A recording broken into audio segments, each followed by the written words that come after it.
Chapter 1271. It turned out that, as Vermilion Bird's subordinates, they were sent as the vanguard to search for his whereabouts. They followed his trail all the way here, but they did not expect to be beaten to it by Mu Lianjue's assassins. By the time they arrived, Mu Lianjue's men had already shot and injured Zhao Xiangjuan. The two sides met and exchanged gunfire. Vermilion Bird's vanguard was of superior quality and killed Mu Lianjue's men in less than 10 seconds.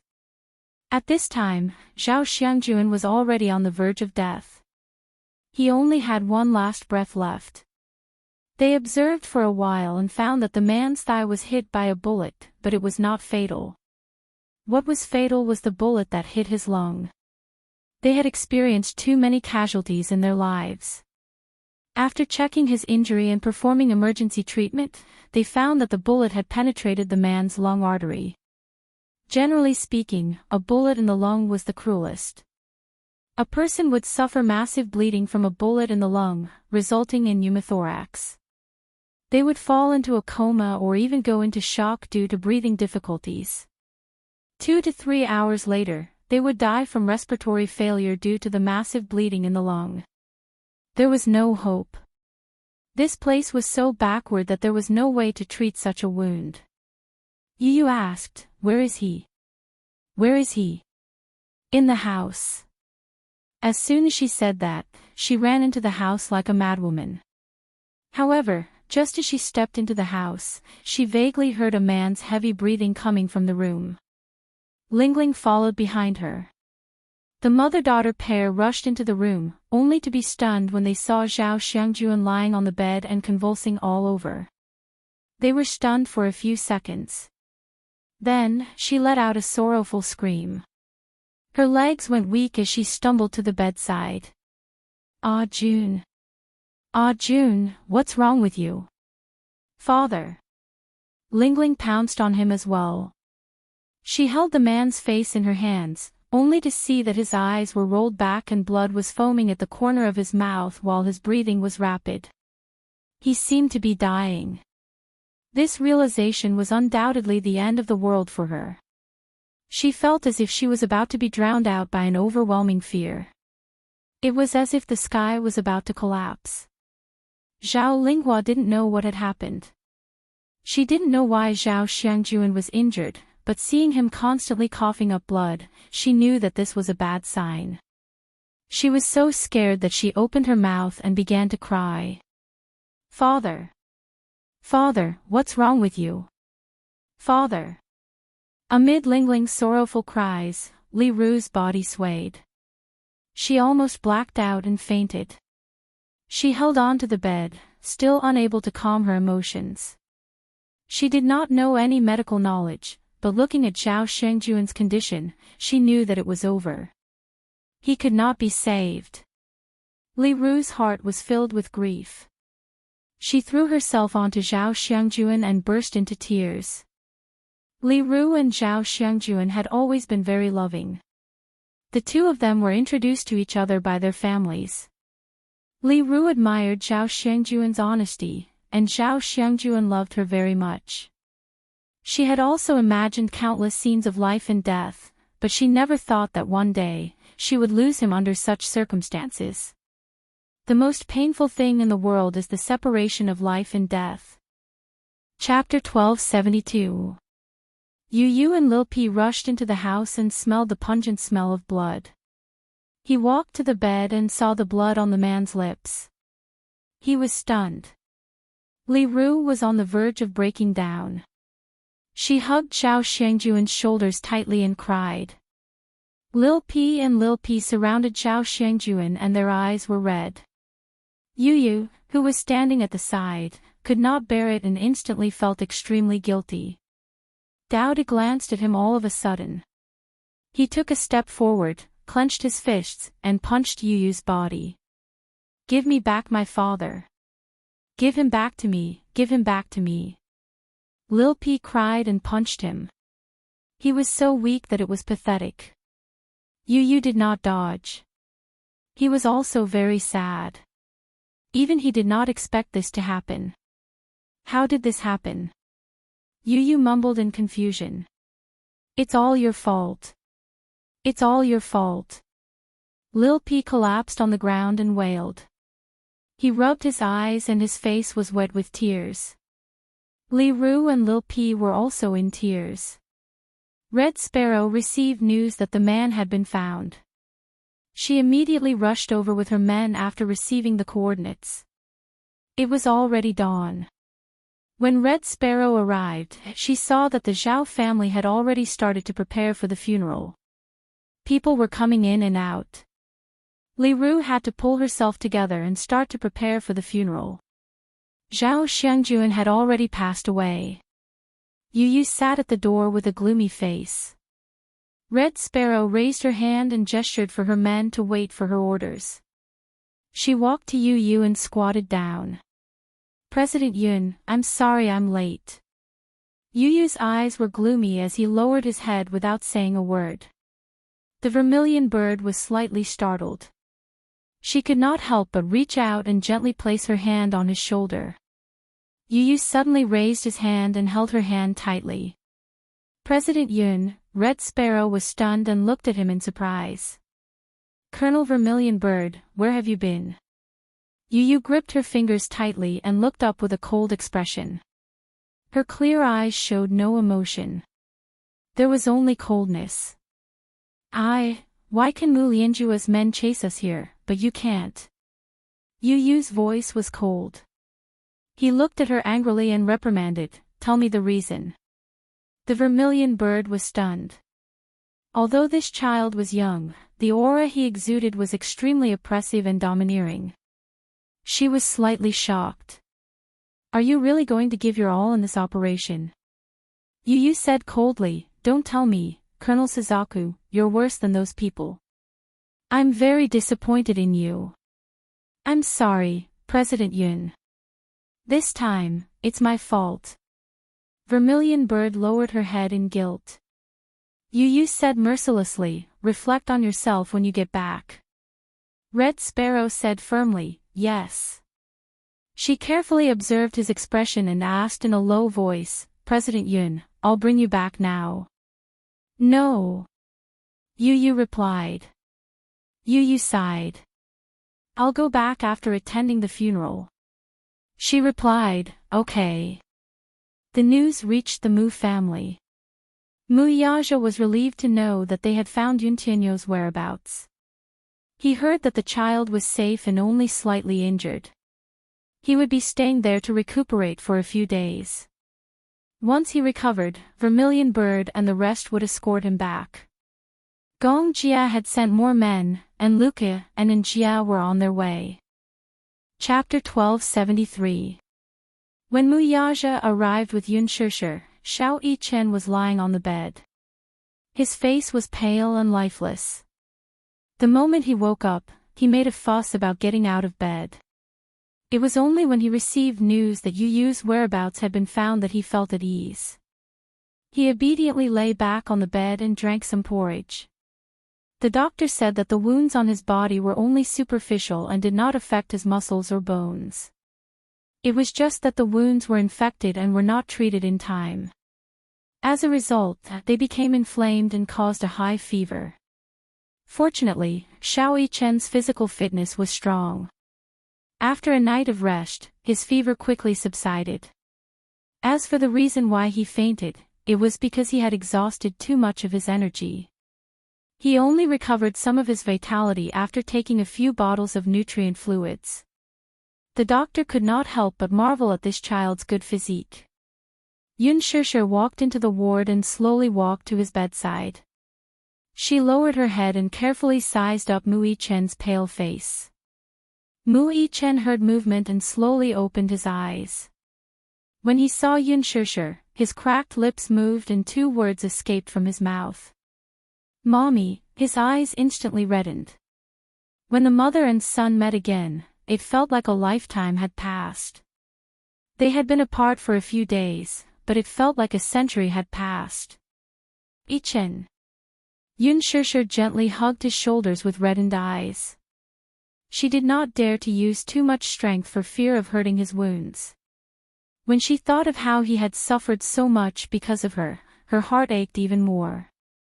She was so sad that tears fell from her eyes. I'm sorry. Yi-Chen, I'm sorry. Xiao Yi-Chen tried his best to open his eyes wider.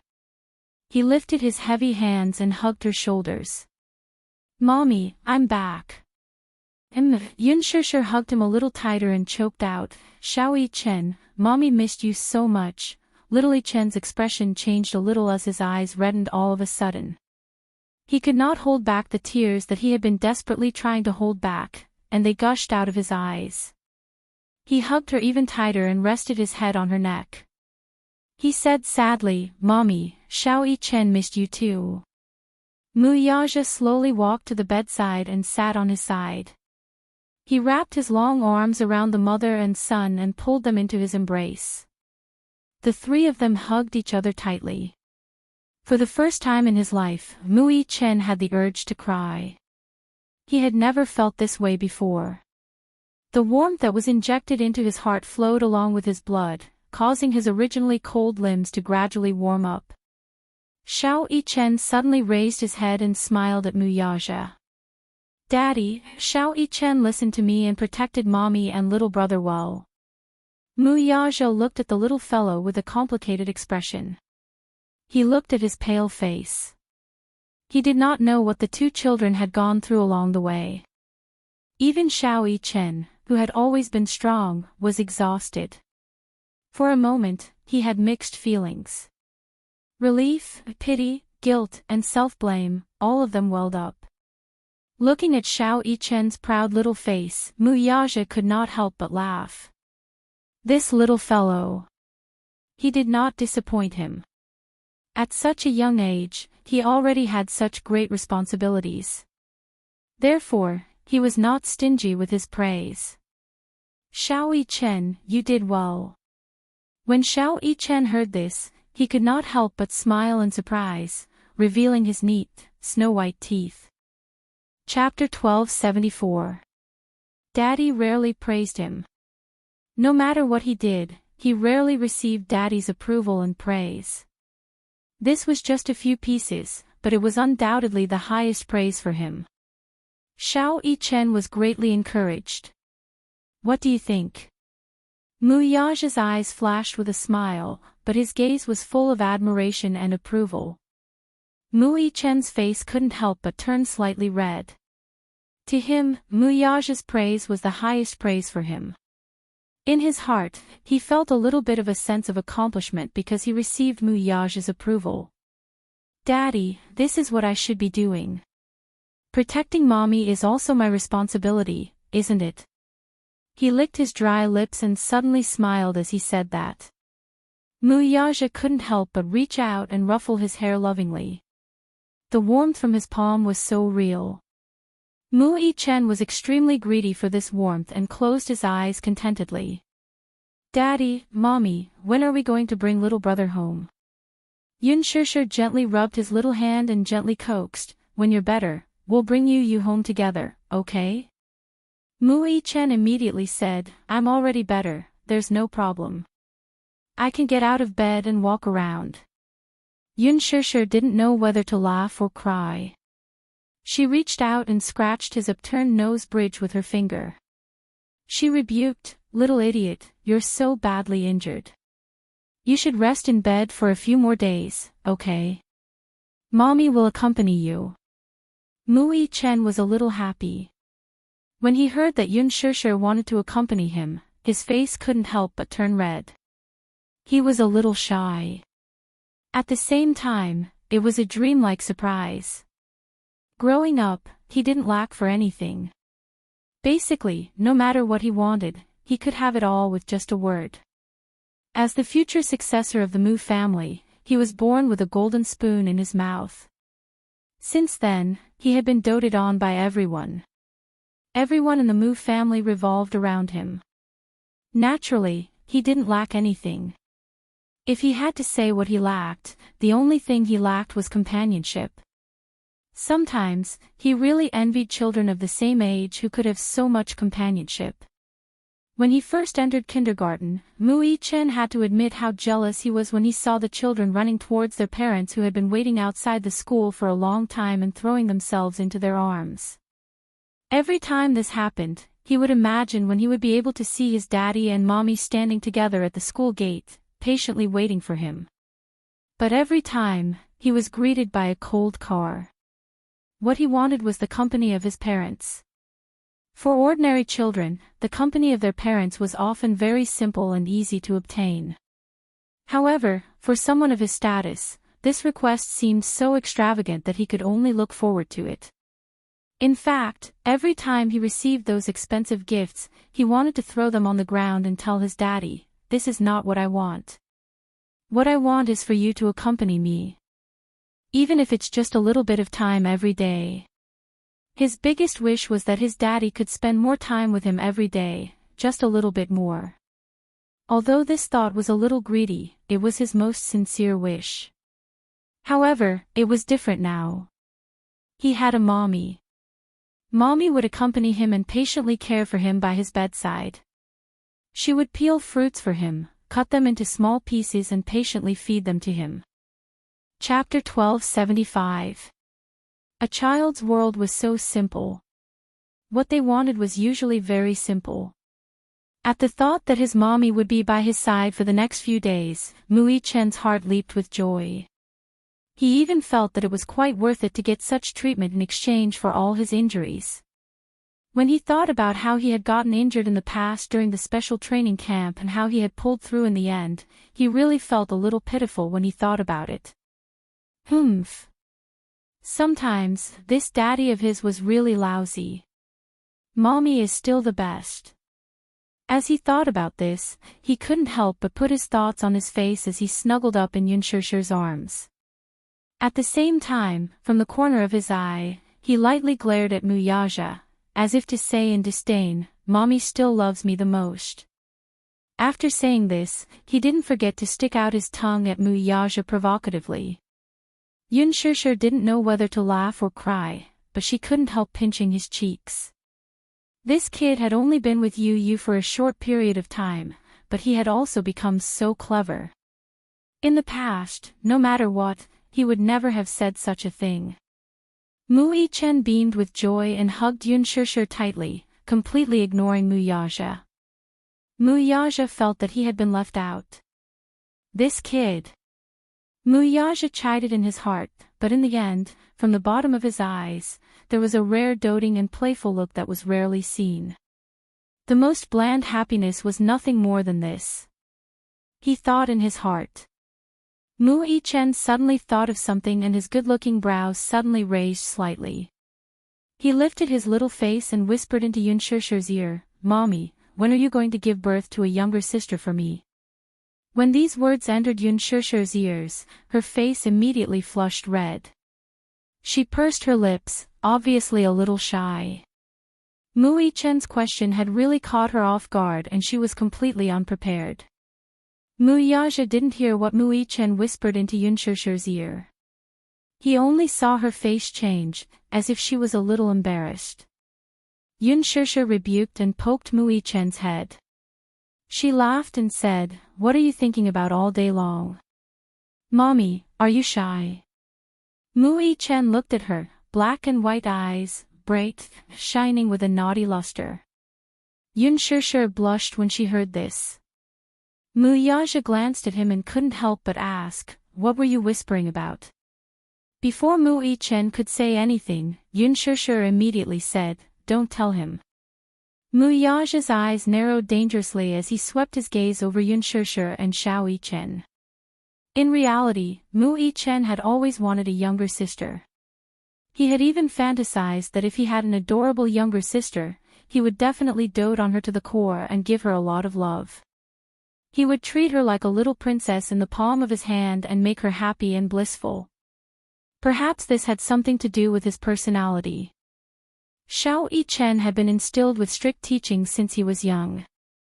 This made him extraordinarily responsible at a young age. He liked to take care of the weak.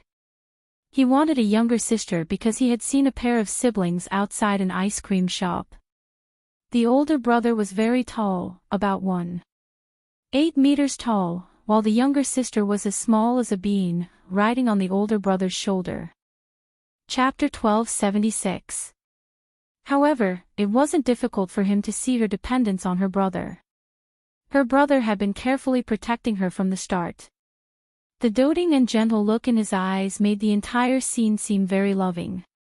He was extremely envious. He really wanted to have a younger sister like her. Then, he could also dote on her, protect her, and accompany her as she grew up. This was Xiao Yichen's ultimate dream. He thought that if he had a younger sister, he would definitely be a successful and responsible older brother. As he thought about this, the hope in his heart burned even more. He looked at Yun Shishir with great expectations. It was as if he was saying, "Mommy, give birth to a younger sister. I want a younger sister." For a moment, Yun Shishir felt embarrassed and helpless. She didn't know how to answer the child's question. Mu Yaja looked at her face and couldn't help but lean closer to her. He whispered into her ear with a devilish expression, "What did he just say?" I didn't hear him," she mumbled softly. However, she was going to play dumb until the end. Mu Yaja narrowed his eyes. This woman was obviously brushing him off. He couldn't help but feel displeased. When Xiao Yichen couldn't see him, his large palm gently patted her buttocks.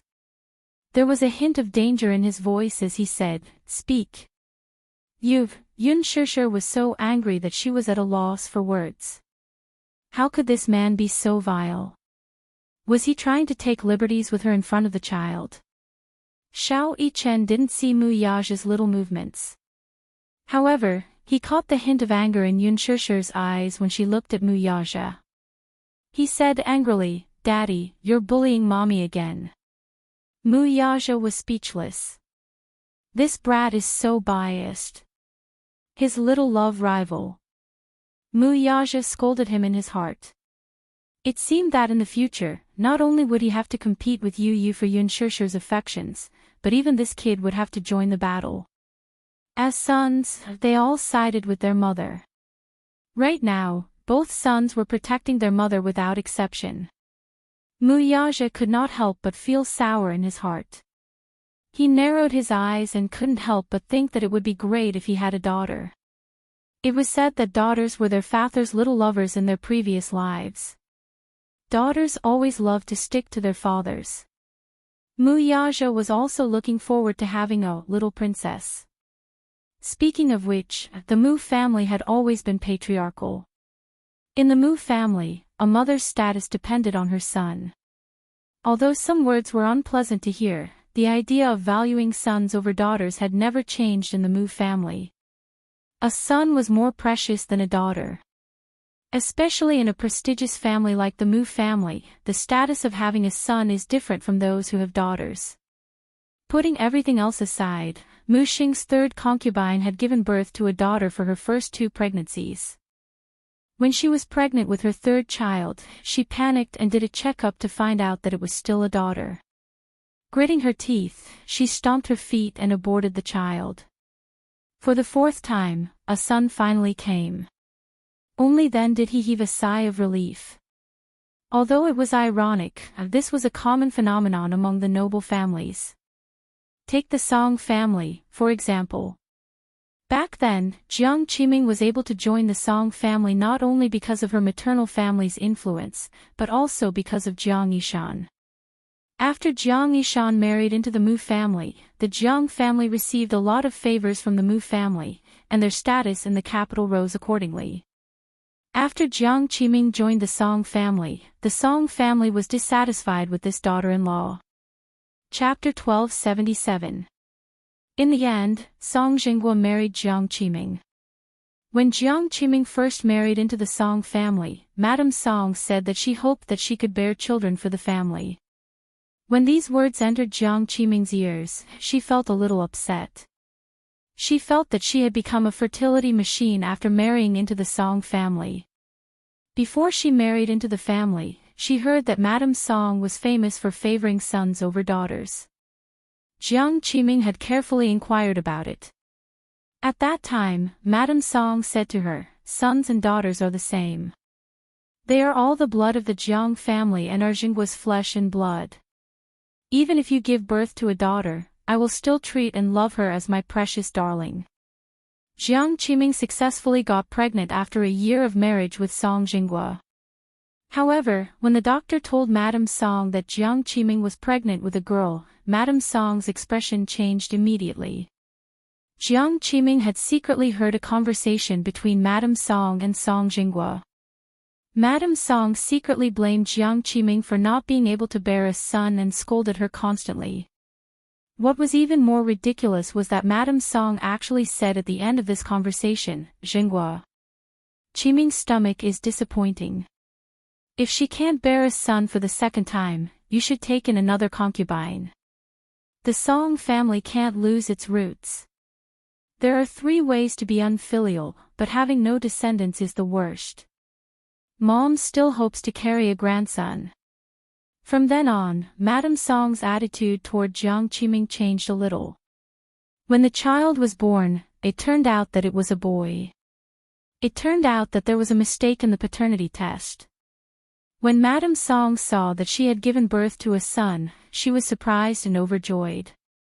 Even her attitude toward Jiang Qiming changed a little. After having Song Yunxi as a son, Jiang Qiming gave birth to Song Enya and Song Yunxi one after another. In addition, Mu Yajia especially doted on Song Enya and Song Yunxi, so the 2 sisters were so favored in the Song family. However, Mu Yajia did not have such old-fashioned thoughts. In his heart, he preferred daughters. When Song Yunxi was just born, he carried her in his arms. The child was so small. Her wrinkled little face was red, and her 2 little hands were grabbing his fingers randomly. She held them in her mouth and nibbled on his fingers happily.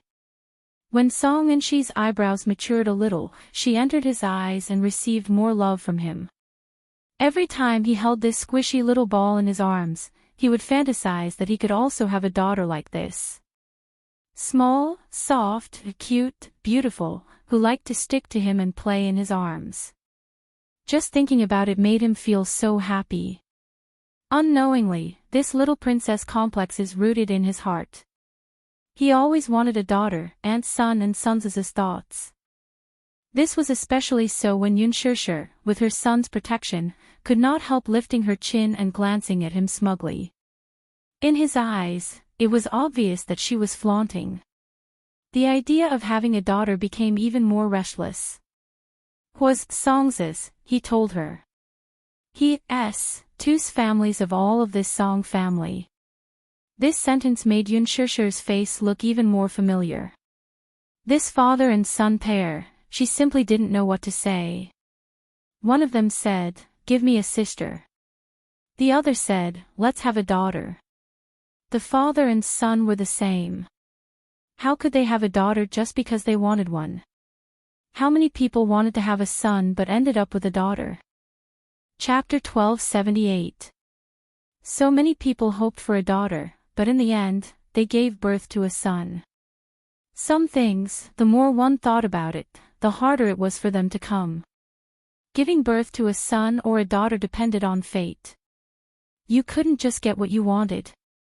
Mu Yajia lowered his gaze and sized up Yun Shishir's blushing face. He couldn't help but chuckle playfully and pecked her tender cheek. "Why? You don't want to?" Yun Shishir said angrily, "Stop fooling around." When Mu Yichen saw the intimate scene between the 2 of them, he immediately covered his eyes shyly. However, at the same time, he didn't forget to open his fingers a little and peek through them. Mu Yajia snickered in his heart.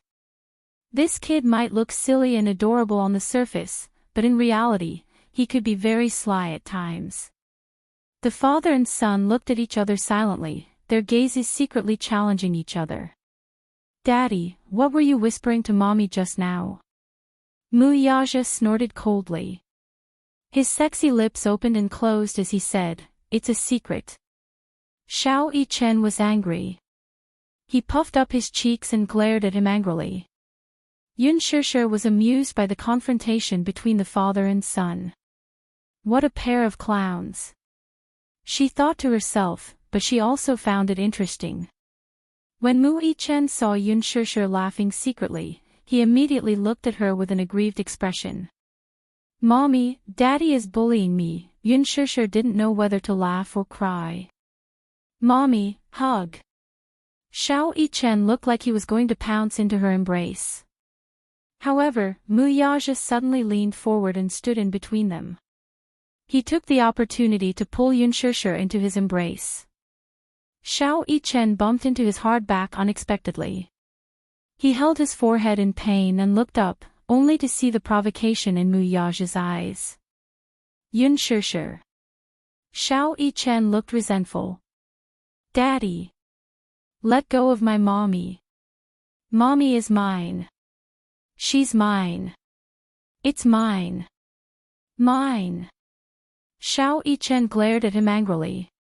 Mu Yaja was also unwilling to admit defeat. He held Yun Shishir tightly in his arms, declaring his sovereignty to her. Yun Shishir was completely speechless. What's going on? The father and son were actually fighting over her. Yun Shishir couldn't help but feel confused. Alright, you two, stop fooling around. Yun Shishir rebuked and reached out to pinch Mu Yaja's face. And you, bullying Xiao Yichen, huh? Mu Yaja grabbed her hand and pecked her fingertips. His eyes were full of love. What's wrong? Do you feel bad? As he spoke, he leaned close to her ear and bitterly said, biased. She seemed to be accusing her of being biased towards her son. Yun Shishir was amused by the hidden bitterness in his eyes. Mu Yichen suddenly licked his dry lips and said pitifully, Mommy, I'm thirsty. Yun Shishir immediately stood up. Mommy will get you some water. Okay. Xiao Yichen nodded cutely and smiled brightly. She walked over to the cabinet and picked up the kettle. However, she realized that there was no hot water in it. Hence, she said, I'll go make some water. Baby, be good and lie down. Don't get out of bed and walk around. Okay. If you want to eat fruit, Mommy will peel an apple for you when I come back. Okay. Xiao Yichen smiled. Yun Shishir took the two kettles and left the ward. The moment the door closed, the father and son looked at each other and exchanged glances. Mu Yichen suddenly leaned against the headboard of the bed slowly. He looked like an old man. Chapter 1279. Mu Yaja. He wondered where this kid had learned to speak in such a manner. Xiao Yichen slowly added, I have a wish that I need you to fulfill. Mu Yaja's curiosity was piqued when he heard that, so he asked, what wish?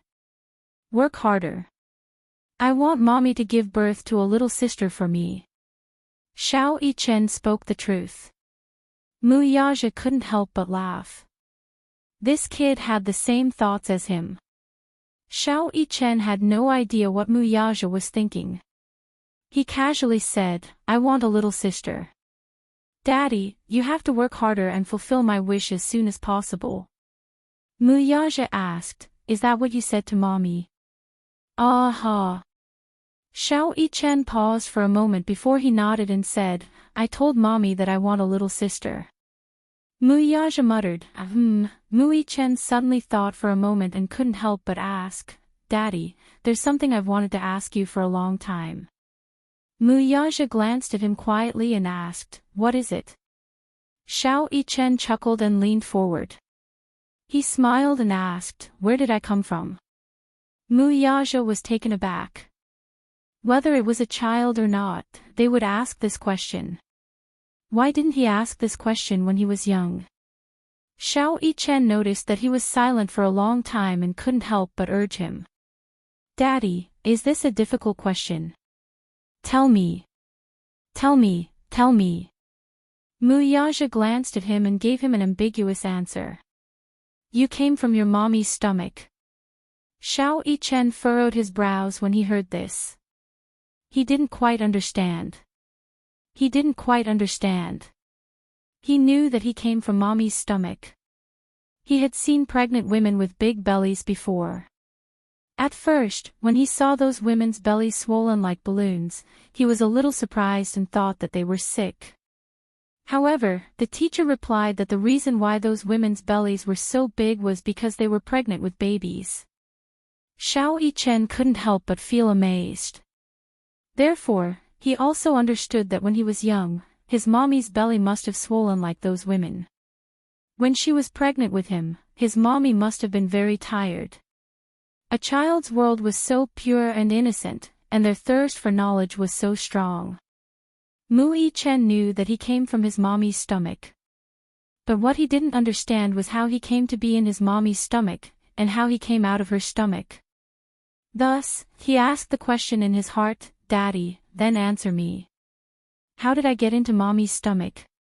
Mu Yaja pondered for a moment, then threw out a typical official response. "You'll understand when you grow up." What? Xiao Yichen was very unhappy with this answer. He felt that it was perfunctory. Then, he straightened his back, arched his arms, and showed off the muscles on his arms. "Daddy, I've already grown up. Look." Mu Yaja was once again speechless. Tell me. How did I get in?" Xiao Yichen asked incessantly. Mu Yaja raised his brows, thought of a literary answer, and said mysteriously, "Because Daddy planted a seed in mommy's body." Xiao Yichen widened his eyes in surprise. "A seed?" "Yes. A seed. You and your brother are that seed." Oh. Chapter 1280. When Yun Shirshe returned, she saw Xiao Yichen pestering Mu Yaja and asking relentlessly, Daddy, then how did you plant my brother and I into mommy's body?" Yun Shirshe froze on the spot when she heard that. Her face flushed red again. She was embarrassed and annoyed as she glared at Mu Yaja angrily. She didn't know what the father and son were secretly discussing while she wasn't around. What did he mean by, planted into mommy's body? Why did these words sound so filthy and perverted the more she listened to them? The father and son clearly didn't realize that Yun Shirshe had pushed open the door and walked in. They were still discussing a certain sacred topic. As Mu Yaja peeled an apple for him, he said mysteriously, "You've been injected before, so you should know what it's like."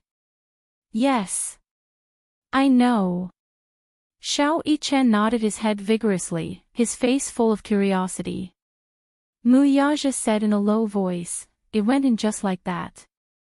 Yun Shirshe, Xiao Yichen widened his eyes in disbelief, but he still didn't quite understand. "Daddy, I don't really understand. It's a needle used for injections. Could it be that Daddy also used a needle to inject the seed?" Mu Yaja said impatiently, "Figure it out yourself." "Oh. I understand now. Daddy, is it that syringe?" Mu Yaja, Yun Shirshe, she was really a little flustered. "Then, how did my brother and I come out of mommy's body?" Xiao Yichen pestered him again, once again displaying his strong curiosity. The little guy was determined to get to the bottom of this. Mu Yaja glanced at him. "Son, can you ask some questions that are beneficial to your body and mind?" "Isn't this a question that's beneficial to your body and mind?" Xiao Yichen retorted with a strange expression, leaving Mu Yaja speechless. Ahem, Yun Shirshe blushed. She clenched her fists and pretended to cough, instantly attracting the father and son's attention. She felt that if she didn't interrupt at the right time, who knew what this man was going to instill in his son? Oh my God! So embarrassing. What syringe, injection, how could he answer like that? Xiao Yichen turned his head and saw Yun Shirshe return to the ward with 2 bottles of hot water. He immediately said enthusiastically, "Mommy, you're back." She gave him a gentle smile. "Yes. Mommy, come back." Then, from the corner of her eye, she glared at Mui Chen. The latter sat calmly at the side, showing no signs of repentance. Yun Shishir was even angrier when she saw this. Just as she sat down, Xiao Chen stuck to her and asked the question that was interrupted just now. Mommy, tell me, how did you and I come about? Yun Shishir turned her head with a smile and pinched his tender little face. Why are you suddenly asking this question? I've been thinking about this question for a long time, but I still can't figure it out. How did I come about when Daddy and Mommy got together? Xiao Chen looked conflicted as he furrowed his brows. It looked like he had been troubled by this question for a long time. Mu Yazhou looked at Yun Shishir with a teasing and mischievous gaze. His thin lips curled up slightly with a hint of playfulness. He also wanted to see how she would answer this question. Yun Shishir couldn't help but feel a little dazed. When she was young, she had asked her mother the same question. Chapter 1281. Her mother replied, "You are the product of Mommy and Daddy's love. Mommy and Daddy loved each other, and then they had you." When she reached puberty at the age of 12 or 13, she was still clueless about the relationship between men and women. Later on, she had biology classes in school. During class, she could still remember the shyness of the students when the teacher showed them the different biological structures of men and women. It was only during biology class that he realized that her arrival wasn't as simple as the crystallization of love.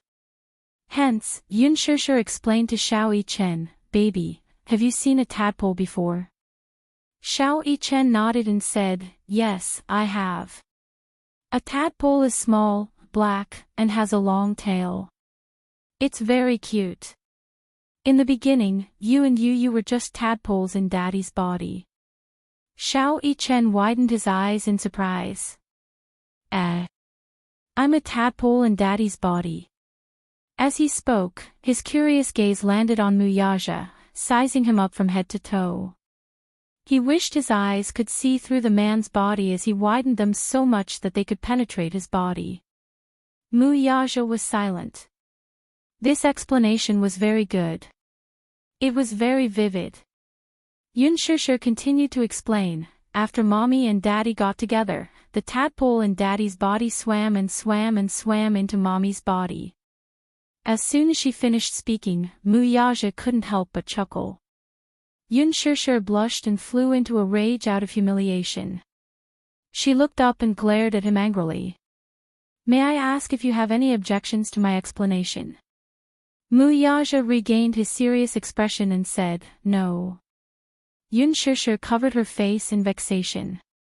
Belatedly, she also realized that her explanation was very dirty. However, in Xiao Chen's eyes, this process was extremely profound. Although he did not fully understand what she was saying, his impression of her became more vivid and intuitive after listening to her words. Yun Shishir used a metaphor to explain to him how the tadpole swam into her body, grew into a baby, and was finally born. At the end of the question, Xiao Chen was still very confused. "I more or less understand everything Mommy said. Xiao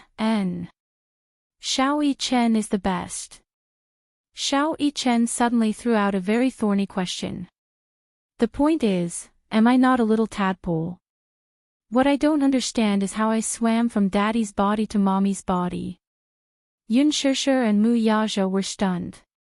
It seemed that a child's thirst for knowledge could not be underestimated. From a certain point of view, it was extremely troublesome to answer a child's various questions perfectly. Even Mommy can't answer it. Xiao Chen pursed his lips and looked a little disappointed. Yun Shishir blushed with shame and said, "This." Mu Yazhou flicked his finger at his forehead and said, "You won't understand even if I explain it to you, little idiot." Xiao Chen held his forehead in pain and looked aggrieved. He stared at Mu Yazhou anxiously and looked very hurt. "Daddy, are you bullying me? Are you bullying me because I'm stupid?" Pfft. Yun Shishir almost burst out laughing. Did this child have to be so honest? He was so adorable. Mommy, you're laughing at me too. Xiao Yichen complained, feeling wronged. Chapter 1282. Yun Shishir smiled and poured Xiao Yichen a glass of water before placing it on the cupboard next to his hand. Xiao Yichen took a sip the moment he received it. The moment his lips came into contact with the boiling water, he exclaimed in surprise. It's so hot. Yun Shishir was shocked and quickly asked, Are you scalded? Little idiot, can't you wait for the water to turn cold before drinking it? Xiao Yichen realized that his mommy seemed to be able to call him little idiot so smoothly. Was he really that stupid? Mu Yichen looked into the distance with tears in his eyes. Lasagna tears. Xiao Yichen was like a delicate flower.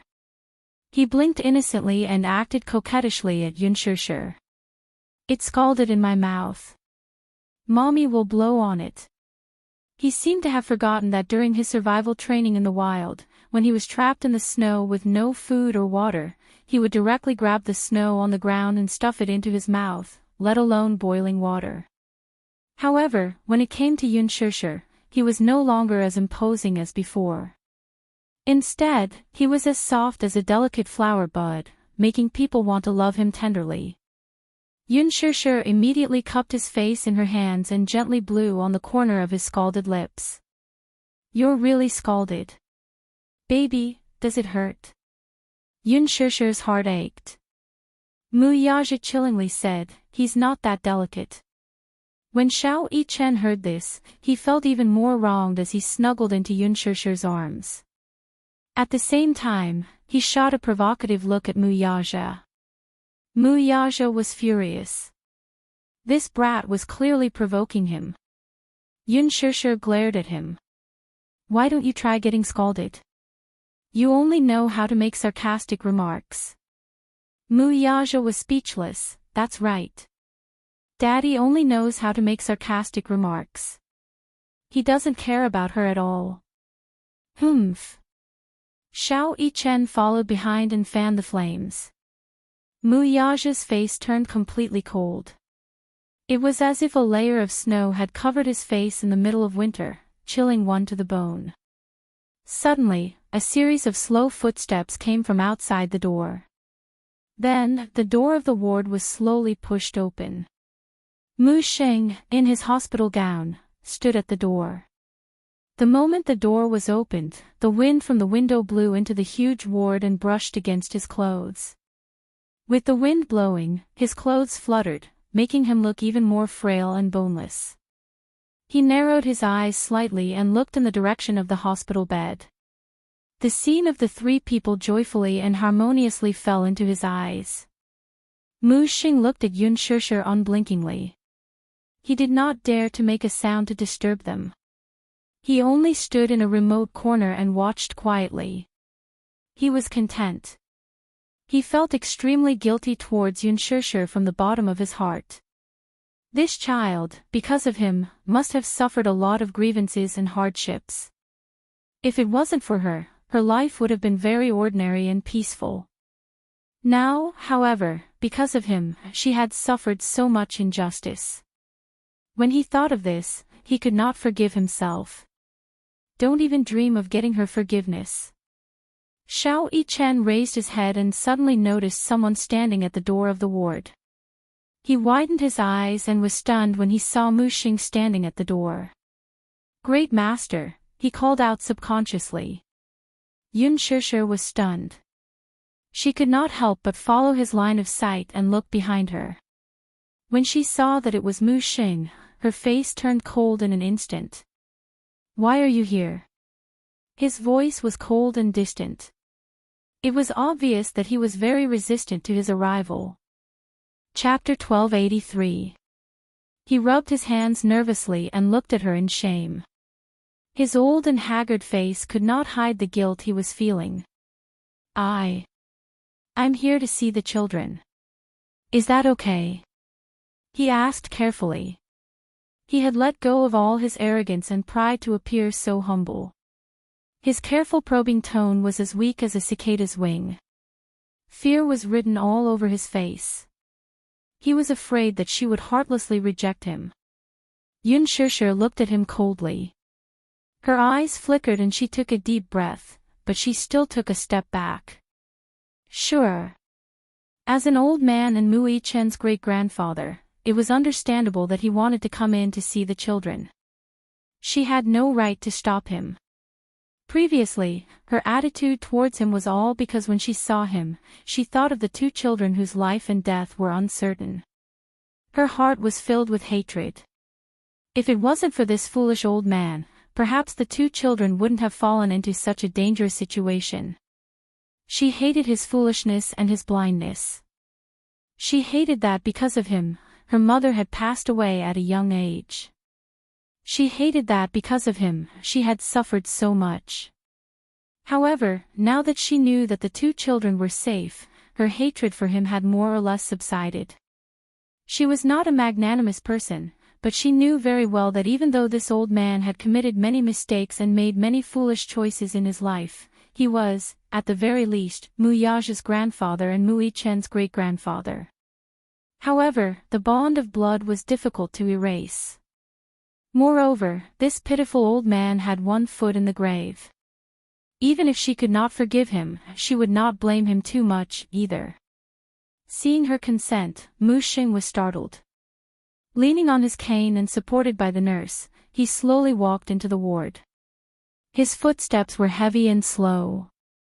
Perhaps his body had reached its limit, but he did not know what was supporting his weak will. He understood from the doctor that he did not have much time left and that his life was coming to an end. However, in his heart, there were still so many regrets that he could not let go of and so many knots that had yet to be untied. How could he close his eyes in peace? Therefore, when he knew that he didn't have much time left, he passed the position of the family head, which symbolized the highest authority, to Mu Yaja. He knew in his heart that he had done a lot of wrong to this grandson of his. With so much money, it would more or less make up for the mistakes he had made earlier. The nurse helped him sit down by the bed. Mu Xing raised his head and looked at Xiao Yichen with his cloudy eyes. He did not speak, but his eyes were filled with relief. Xiao Yichen, on the other hand, had complicated feelings for Mu Xing. His impression of the old man was that he was strict, stubborn, and even paranoid. Usually, he was serious in speech and manner, and his tone was stiff.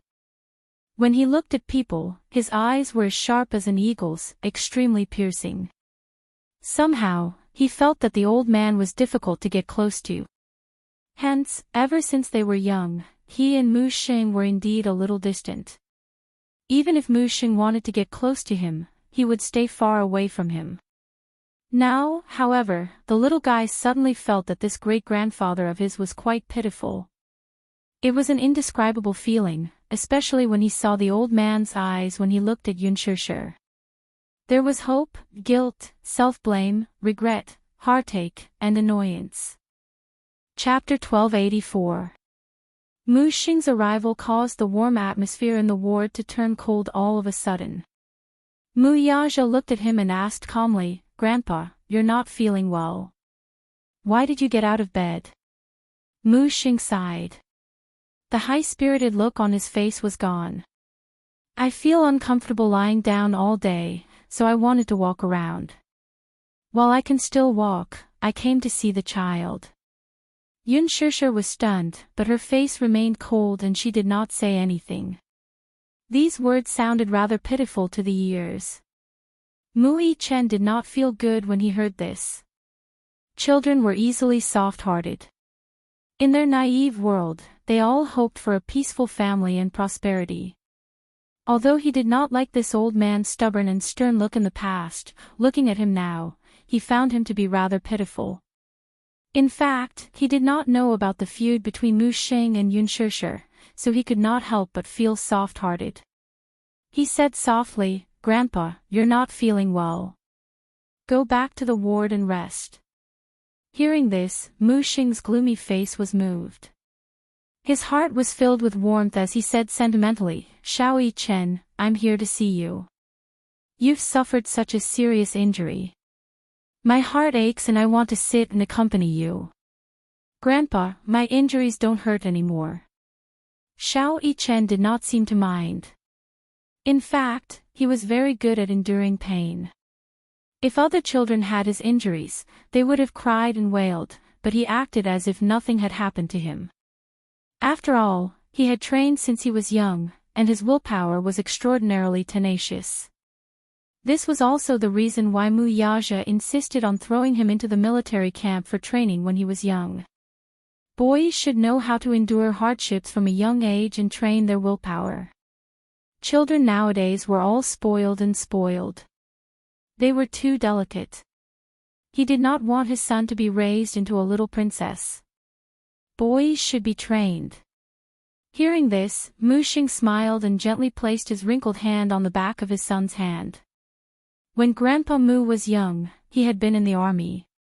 He had been on the battlefield and had also trained.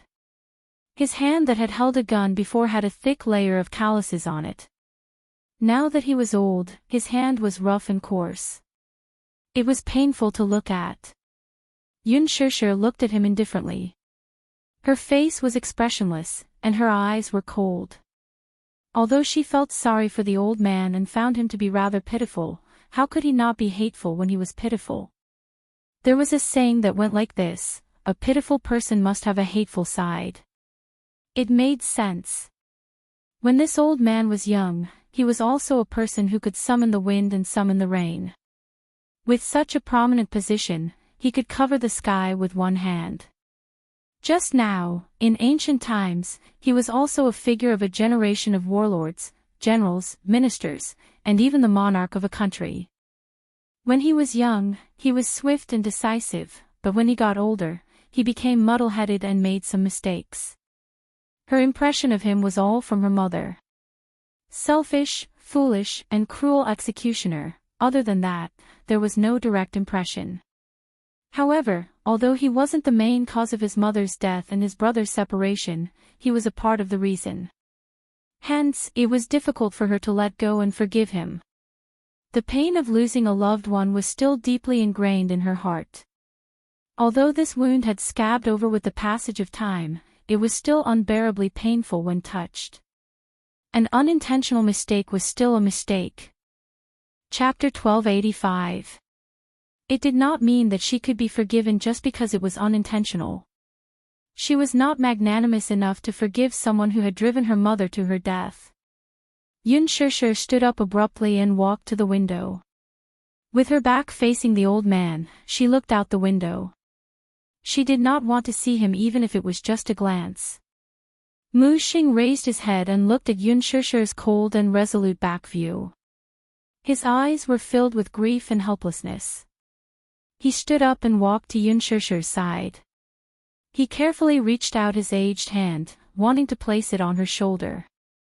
However, at the thought of Yun Shishir's cold expression when she looked at him earlier, his outstretched hand froze in mid-air and he slowly retracted it. Shishir. Turn around and let Grandpa take a good look at you, okay? He pleaded in his heart. His face was miserable and his eyes were glistening with tears. Yun Shishir did not move and did not turn around.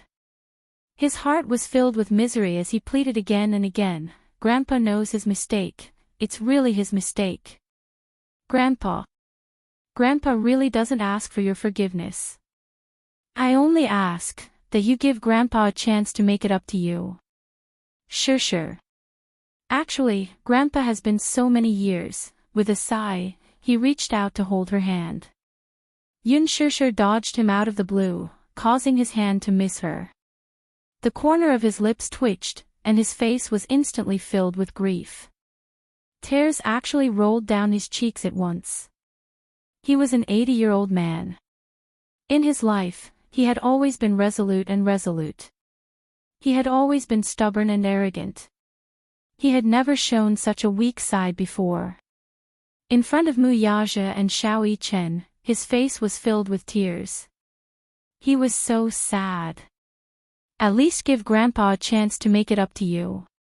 Even if it's just a chance to atone for my sins, it's good enough. He pleaded again and again. His weathered voice sounded from behind her. Sure, Grandpa knows that I've done many foolish things in my life. Grandpa knows his mistake. Grandpa is really wrong. Grandpa is old and muddle-headed. That's why I took a thief as my daughter. If you can forgive Grandpa, you can call me whatever you want. Grandpa. Yun Shishir sucked in a deep breath of cold air and turned around abruptly.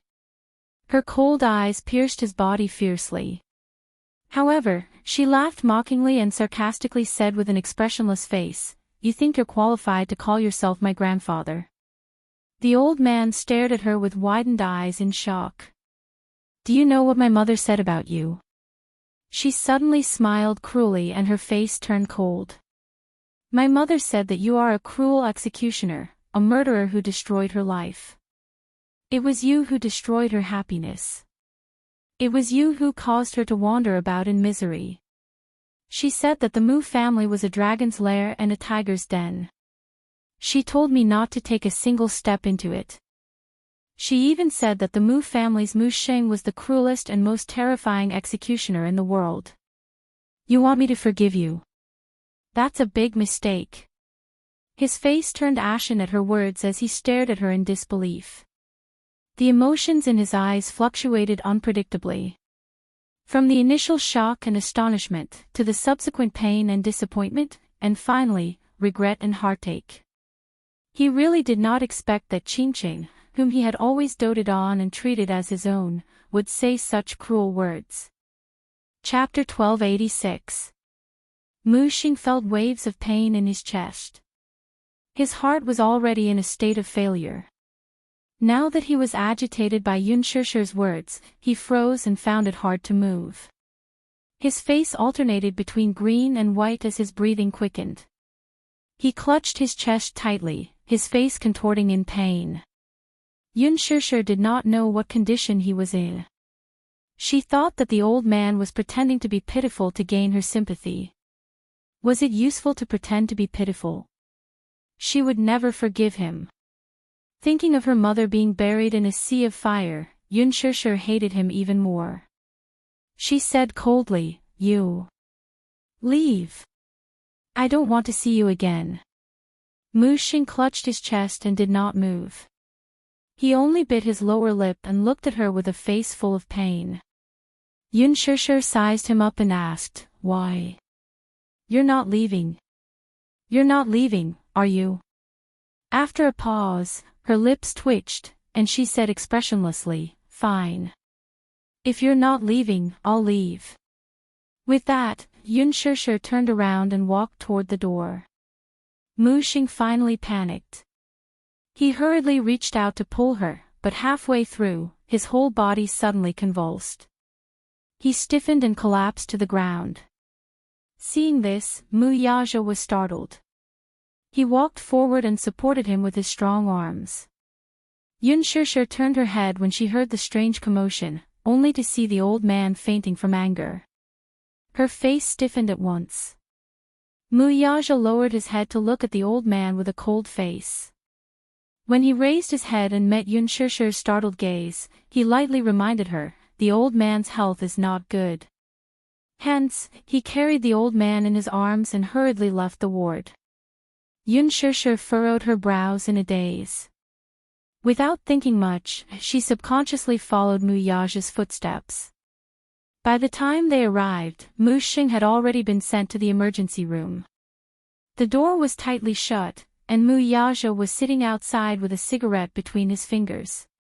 He was deep in thought with a frown. She slowly walked up. She seemed to have realized that the words she had said in front of the old man were too hurtful. For a moment, she felt a little vexed. Yun Shishir lowered her head and leaned against him. She remained silent for a long time without saying a word.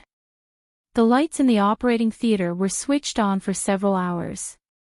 Mu Yaja was waiting outside the door. He was sitting on a bench with an icy expression on his face. Yun Shishir sat at the side, and both of them were silent. After what felt like a century, Mu Yaja suddenly said, "I used to hate him as much as you do." Mu Xing was once the man whom he hated to the core. Grandpa Mu was a traditional man. He was old-fashioned and dogmatic. He had done many things that made him gnash his teeth in anger. However, no matter how many mistakes he had made, the fortune and misfortune in his life were all related to him. His greatest fortune was to be able to meet Yun Shishir. If not for Mu Xing, he might have missed her in this lifetime. Regardless of whether it was right or wrong, everything seemed to be destined. Because of that, his hatred had already been diluted by quite a bit. Yun Shishir did not understand the meaning behind his words. Just as she was stunned, the door to the operating theater suddenly opened. When the doctor saw Mu Yaja, he respectfully walked up to him. His tone was respectful, but his face was full of regret. Chapter 1287. Mu Yaja raised his eyebrows. The doctor continued, "Please prepare for his funeral. Anyway, he won't be out for more than a month. If you serve him well and take good care of him, he might be able to live a little longer." Got it. He was not surprised by this outcome. He knew very well that Mu Xing's condition was terrible. He was struggling at death's door. Every day he lived was a day less. Yun Shishir was secretly shocked when she heard this. She did not expect Mu Xing's condition to be so bad that they had to prepare for his funeral. She walked into the ward in a daze and sat by the bed. Looking at the sickly Mu Xing lying unconscious on the bed, her heart sank all of a sudden. A nurse suddenly rushed into the ward with something in her hand. She carefully walked up to Yun Shishir when she saw her sitting by the bed. "Hello, this is something the patient left behind in the operating room. Please keep it for him." "Okay." Yun Shishir reached out her hand in a daze. The nurse opened her palm and placed a jade pendant in her hand. Her eyes widened in shock when she saw it. This should be the patient's personal item. When he was sent to the operating room, he held it tightly in his hand. "I spent a lot of effort to pry his hand off, but I didn't expect it to be a jade pendant. This jade pendant should be very important to him." With that, the nurse smiled politely and left the ward. Yun Shishir held the jade pendant in her hand and carefully pinched it. The jade pendant fell into two halves. She carefully picked up one of the jade pendants and scrutinized it. Her heart skipped a beat. This was her mother's relic. It was her mother's personal jade pendant. She did not expect it to be one of a pair of jade pendants. The two jade pendants were a pair. They formed a small oval jade plate and were evenly separated in the middle. Each jade pendant was in the shape of a crescent moon. They were exquisitely carved with beautiful hollow patterns and gold inlaid in the middle. One look and one could tell that they had been baptized for a few years. On the surface, they looked a little weathered, but the quality was excellent. When she was young, she didn't know much about jade. She only knew that this jade pendant was always worn by her mother. But now, this jade pendant had been separated from her for more than 10 years, and in the end, it had returned to its rightful owner and returned to her hands. Yun Shishir could not help but feel a little absent-minded. This jade pendant matched perfectly with the other jade pendant. Did he always carry the jade pendant with him? Even though he had fainted, he still held it tightly in his hand and refused to let go. What kind of obsession was this? Yun Shishir heard that Mu Xing doted on Mu Qingqing to the core. Now that she saw it, it was true. He had even put down his noble airs and humbled himself in front of her, begging for her forgiveness. She knew how important his mother was to him. Come to think of it, he also knew that he didn't have much time left. Perhaps he had some kind of obsession and didn't want to leave this world with regrets. Yun Shishir furrowed her brows. Her eyes were filled with emotions and her expression was complicated. Xiao Yichen walked to the door of the ward and saw Yun Shishir maintaining the same posture as she looked down at Mu Xing, who was lying on the bed. His heart suddenly felt uncomfortable. He walked behind her, reached out his hand, and gently hugged her shoulder. "Mommy, Chapter 1288. I heard from Daddy that Grandpa's condition isn't too good, so I'm here to visit him.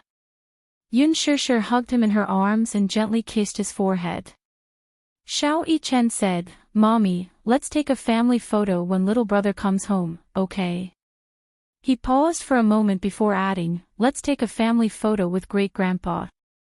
Yun Shishir was stunned, but Mu Yichen continued, that's because great-grandpa told me that his biggest wish is to take a family photo while he's still alive. She was silent for a moment before her lips curled into a smile. Okay. After 2 days of recuperation, Yun Tinyo's body had regained some of its vitality. Other than the wound on his shoulder, which was caused by the animal trap, which was a little serious, there were no other major issues. The Zhao family's funeral was over. Ever since they returned from the funeral, Li Ru had been busy. After the funeral, the family did not have much savings left. Li Ru often sat in front of the coffin with a face full of worry. In the middle of the night, she would often hold the only photo Zhao Xiangjuan had left behind and cry her eyes out. She really could not understand how a living person could pass away just like that. Zhao Linghua and Lil Pi, who were originally lively, had also become depressed, especially Lingling. Ever since she came back from the funeral, she had been sitting alone in Zhao Shengjuan's room, hugging Zhao Shengjuan's belongings with a dull expression. Yu got off the bed and walked to the window. Suddenly, he heard some movement. He put on a jacket and saw a few children running toward a place. Lingling, come quickly. A child ran into the house and pulled Zhao Linghua, who was working, by the hand. She said excitedly, Lingling, let's go and see. There are a few beautiful cars in the village. It's so rare. Let's go take a look. No, I still have work to do. Lingling was still a little sullen. The child, however, did not allow her to explain and shouted, you can do your work when you're back. Let's go see something rare. As she said that, she pulled Lingling and ran out of the house. Yu stood in the courtyard with his brows slightly furrowed. Vermilion Bird walked up to him and said, Director Yun, the Mu family is here to take you back. Yu and Vermilion Bird walked out of the house. Just as they reached the entrance of the village, they saw a group of villagers crowded around it. Everyone's eyes were filled with admiration and reverence as they looked at the row of luxurious cars parked at the entrance of the village.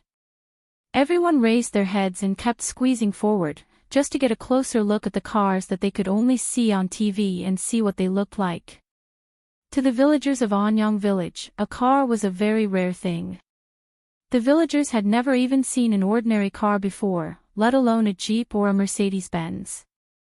It could be seen how backward Anyang village was in the backwater. A row of cars was parked at the entrance of the village, led by a black Hummer. Its streamlined body and beautiful appearance attracted everyone's attention. The person sitting in that car must be a big boss. I've been to the city and seen cars like that. Only big bosses can afford to sit in such cars. Everyone could not hide the envy in their eyes. Chapter 1289. Especially those unmarried girls in the village. When they saw him, all of them blushed and looked at him in amazement. Oh my God!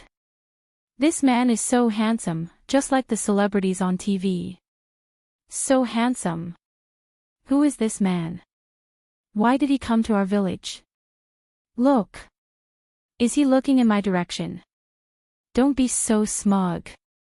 Mu Yaja was dressed in a casual suit, looking neat and tidy.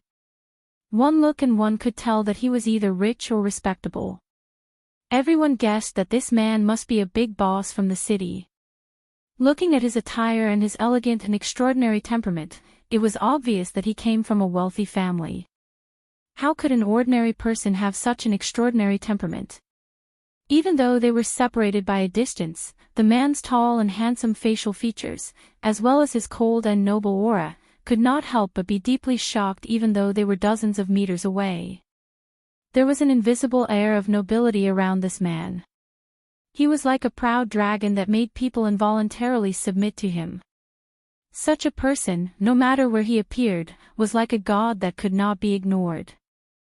Zhao Linghua was also shocked by the man's handsome and tall figure. Growing up in the countryside, she had seen many dark-skinned, stocky men, but it was rare to see someone who was even more dazzling than the celebrities on TV. He was as elegant as a high and mighty prince. Ling Ling had never seen such a good-looking person. Even if it was just a glance, she could not shift her gaze away from him. Suddenly, her gaze fell on the man's face, and she could not help but frown slightly. She felt that this man's eyebrows were somewhat familiar. Yu. That little brother. Ling Ling was shocked. This man looked so much like little brother. Especially that pair of eyes, they were very similar. At this moment, another woman came out of the car. She was wearing a black dress. It was graceful and elegant, beautiful and refined. Although it was an ordinary dress, it made her look extremely elegant and noble. She had an elegant temperament. Everyone was shocked again. The woman in front of them seemed to be made of jade. She was exquisitely carved, delicate like a porcelain doll. Her skin was so delicate and white. Her face was flawless like white jade.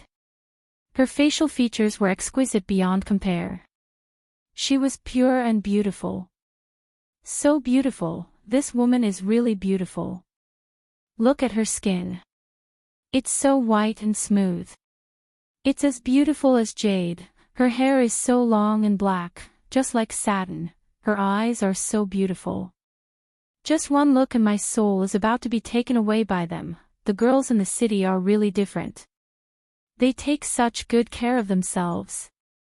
The villagers exclaimed one after another. Some of the young ladies couldn't help but feel ashamed of their inferiority. They lowered their heads to look at their own rough hands from farm work and then looked at the woman's slender fingers.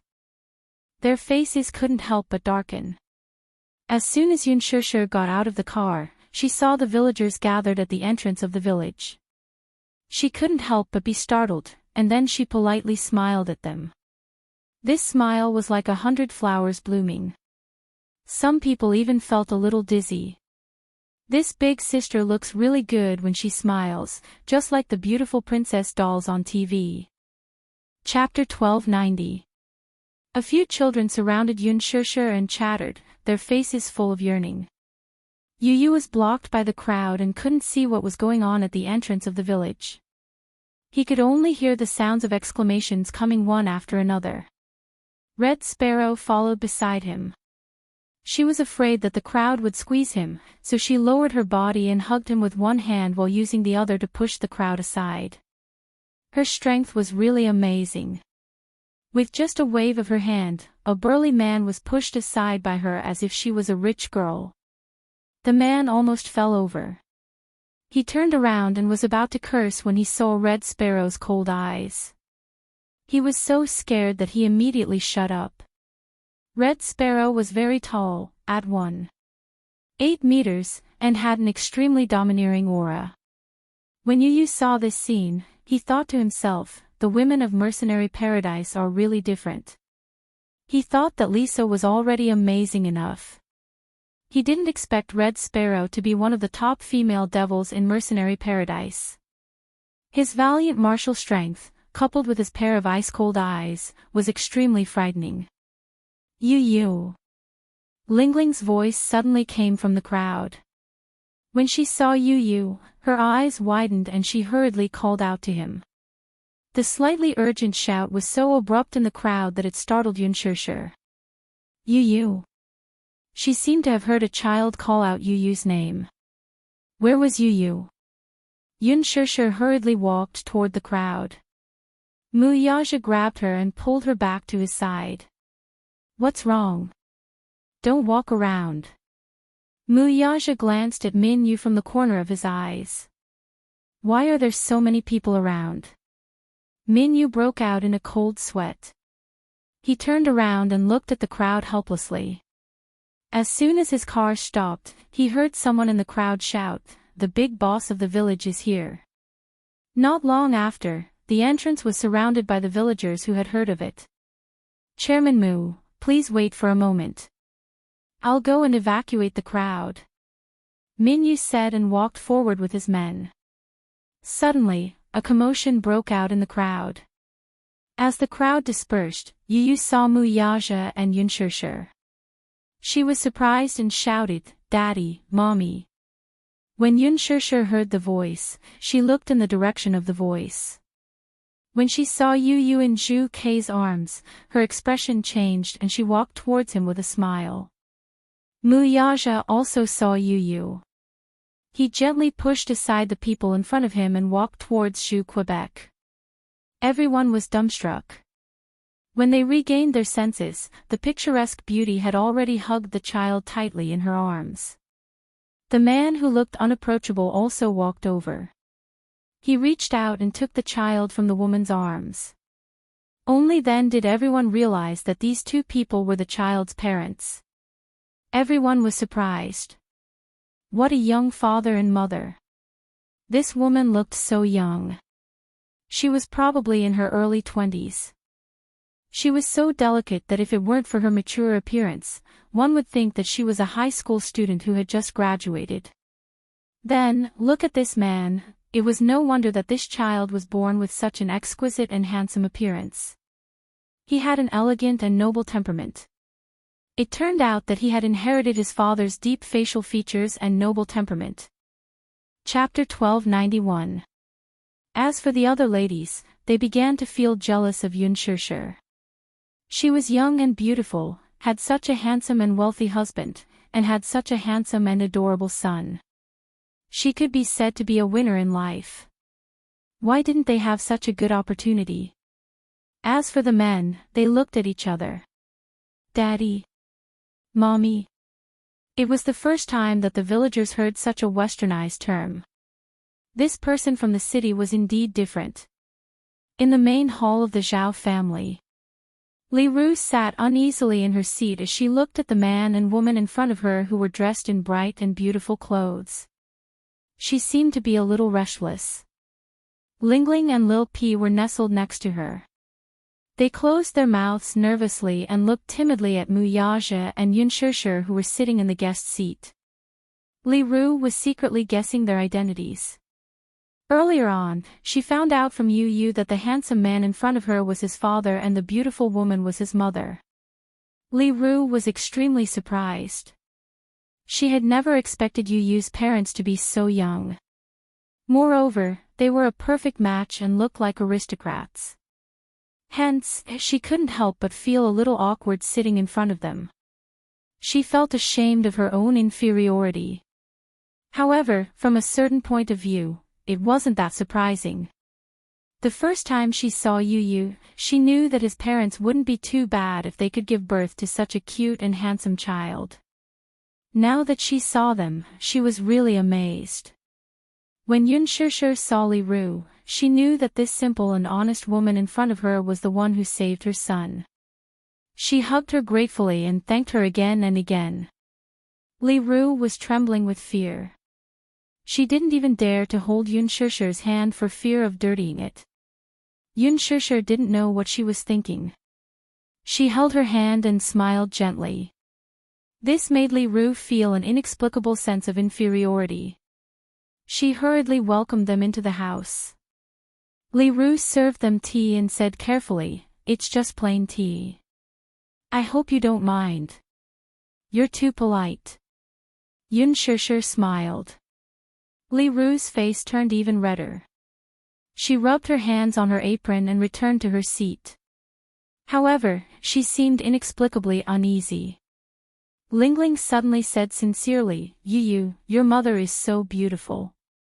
The boy's lips curled into a smile when he heard that. Yun Shishir smiled at Lingling when she saw her hiding timidly. Seeing Yun Shishir smile at her, Lingling blushed and asked shyly, "Beautiful auntie, are you here to take Yu Yu home?" Yun Shishir smiled and said, Thank you for taking care of Yu Yu for the past 2 days. Today, I'm here to bring Yu Yu home." Lingling suddenly felt a little reluctant to part with him.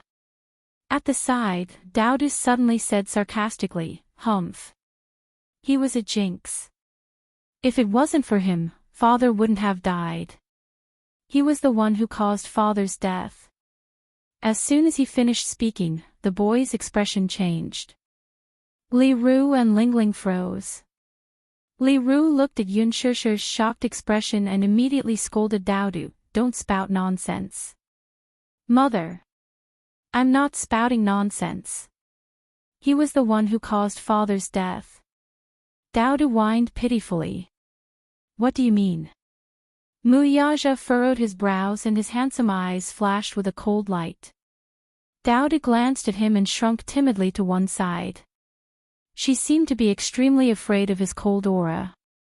She even stuttered when she spoke. Chapter 1292. I'm not spouting nonsense. If not for this troublemaker, Father wouldn't have died." As soon as she finished speaking, Dowdu felt a lump in her throat.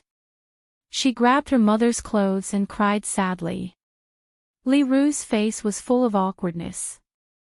Lingling, who was standing at the side, seemed to have lost all her strength at the mention of this sad matter. Her eyes reddened. Deep down, she knew that this matter had nothing to do with Yu Yu, but if not for Yu Yu, her father would be fine.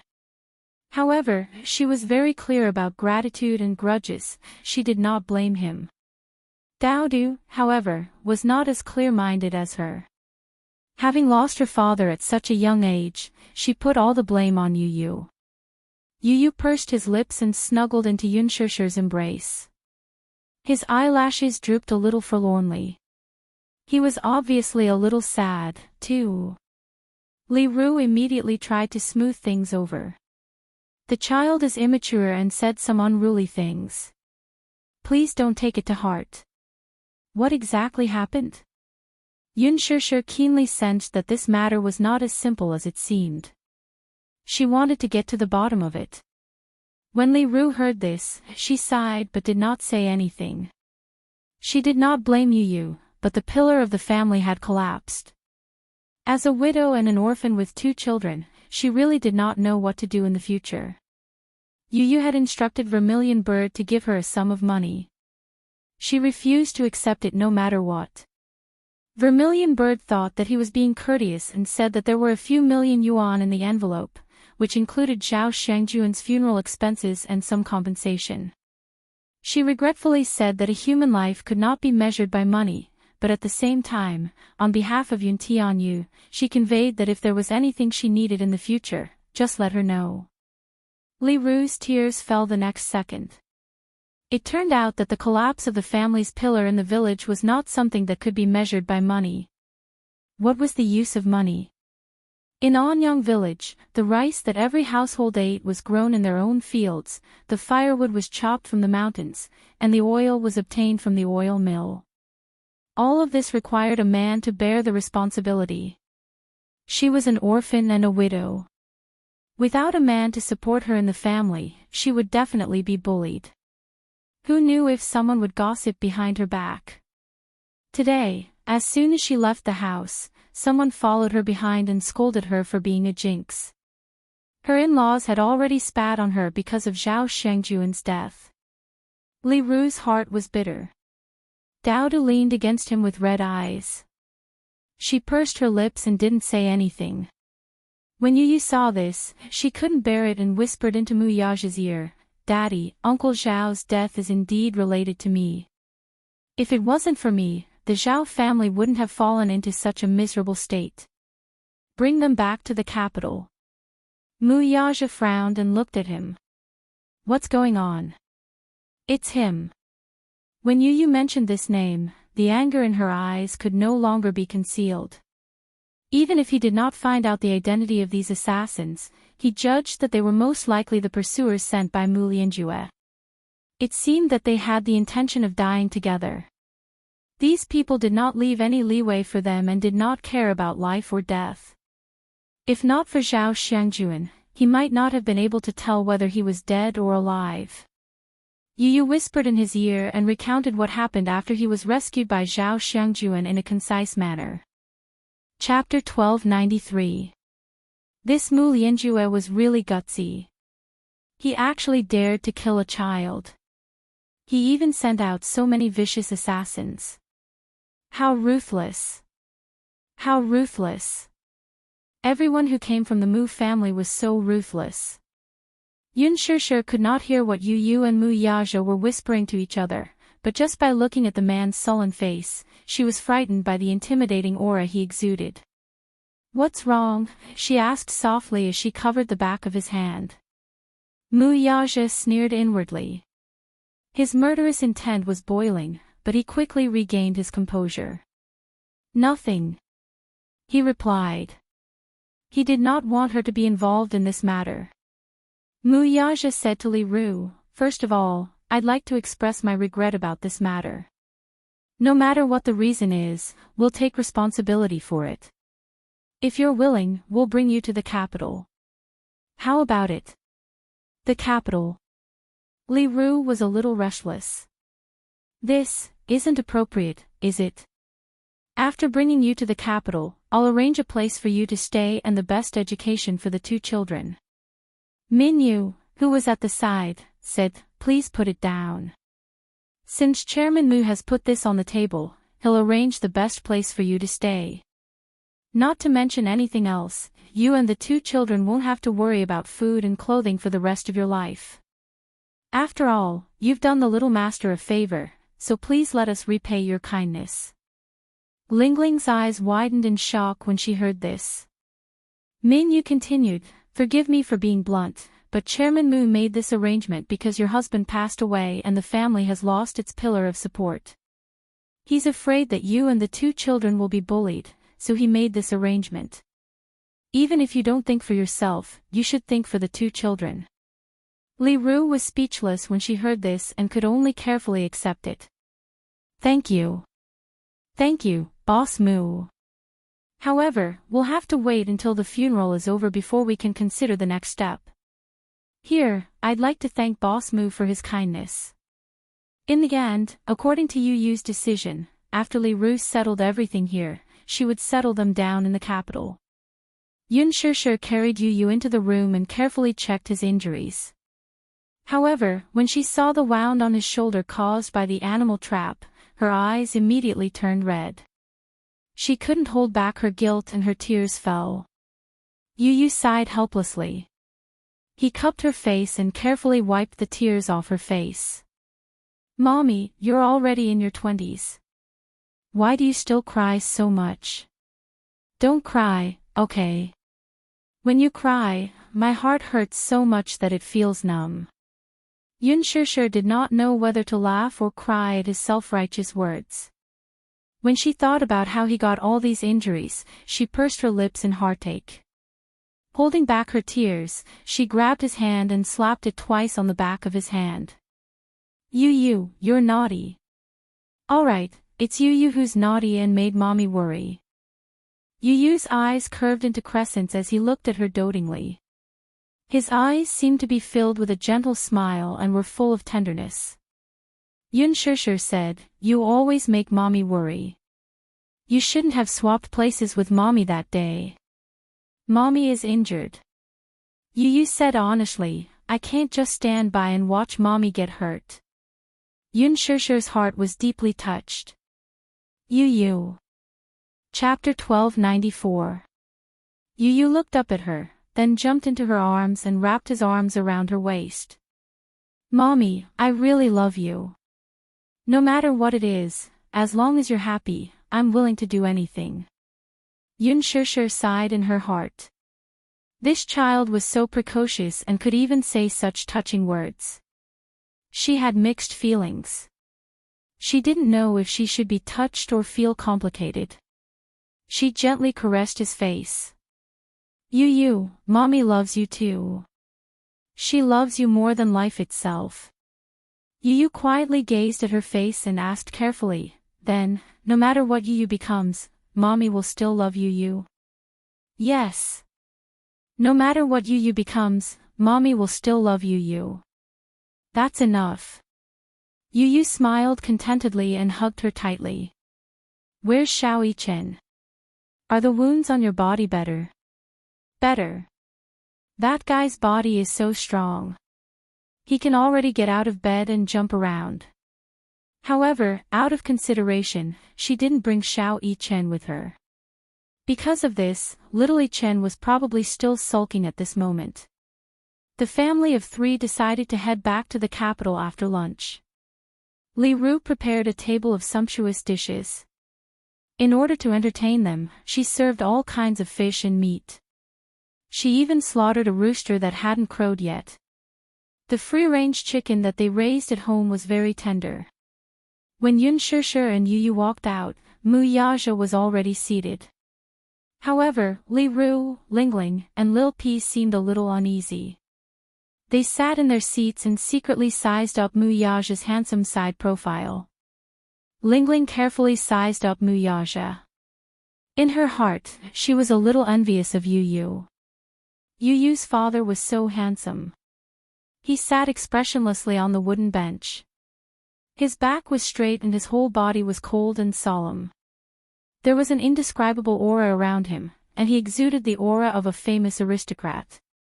Even in such a shabby and backward setting, it was difficult to conceal his noble and cold aura. Li Ru looked at him and sighed in her heart. Indeed, one could not compare with another. Some people were blessed by the heavens.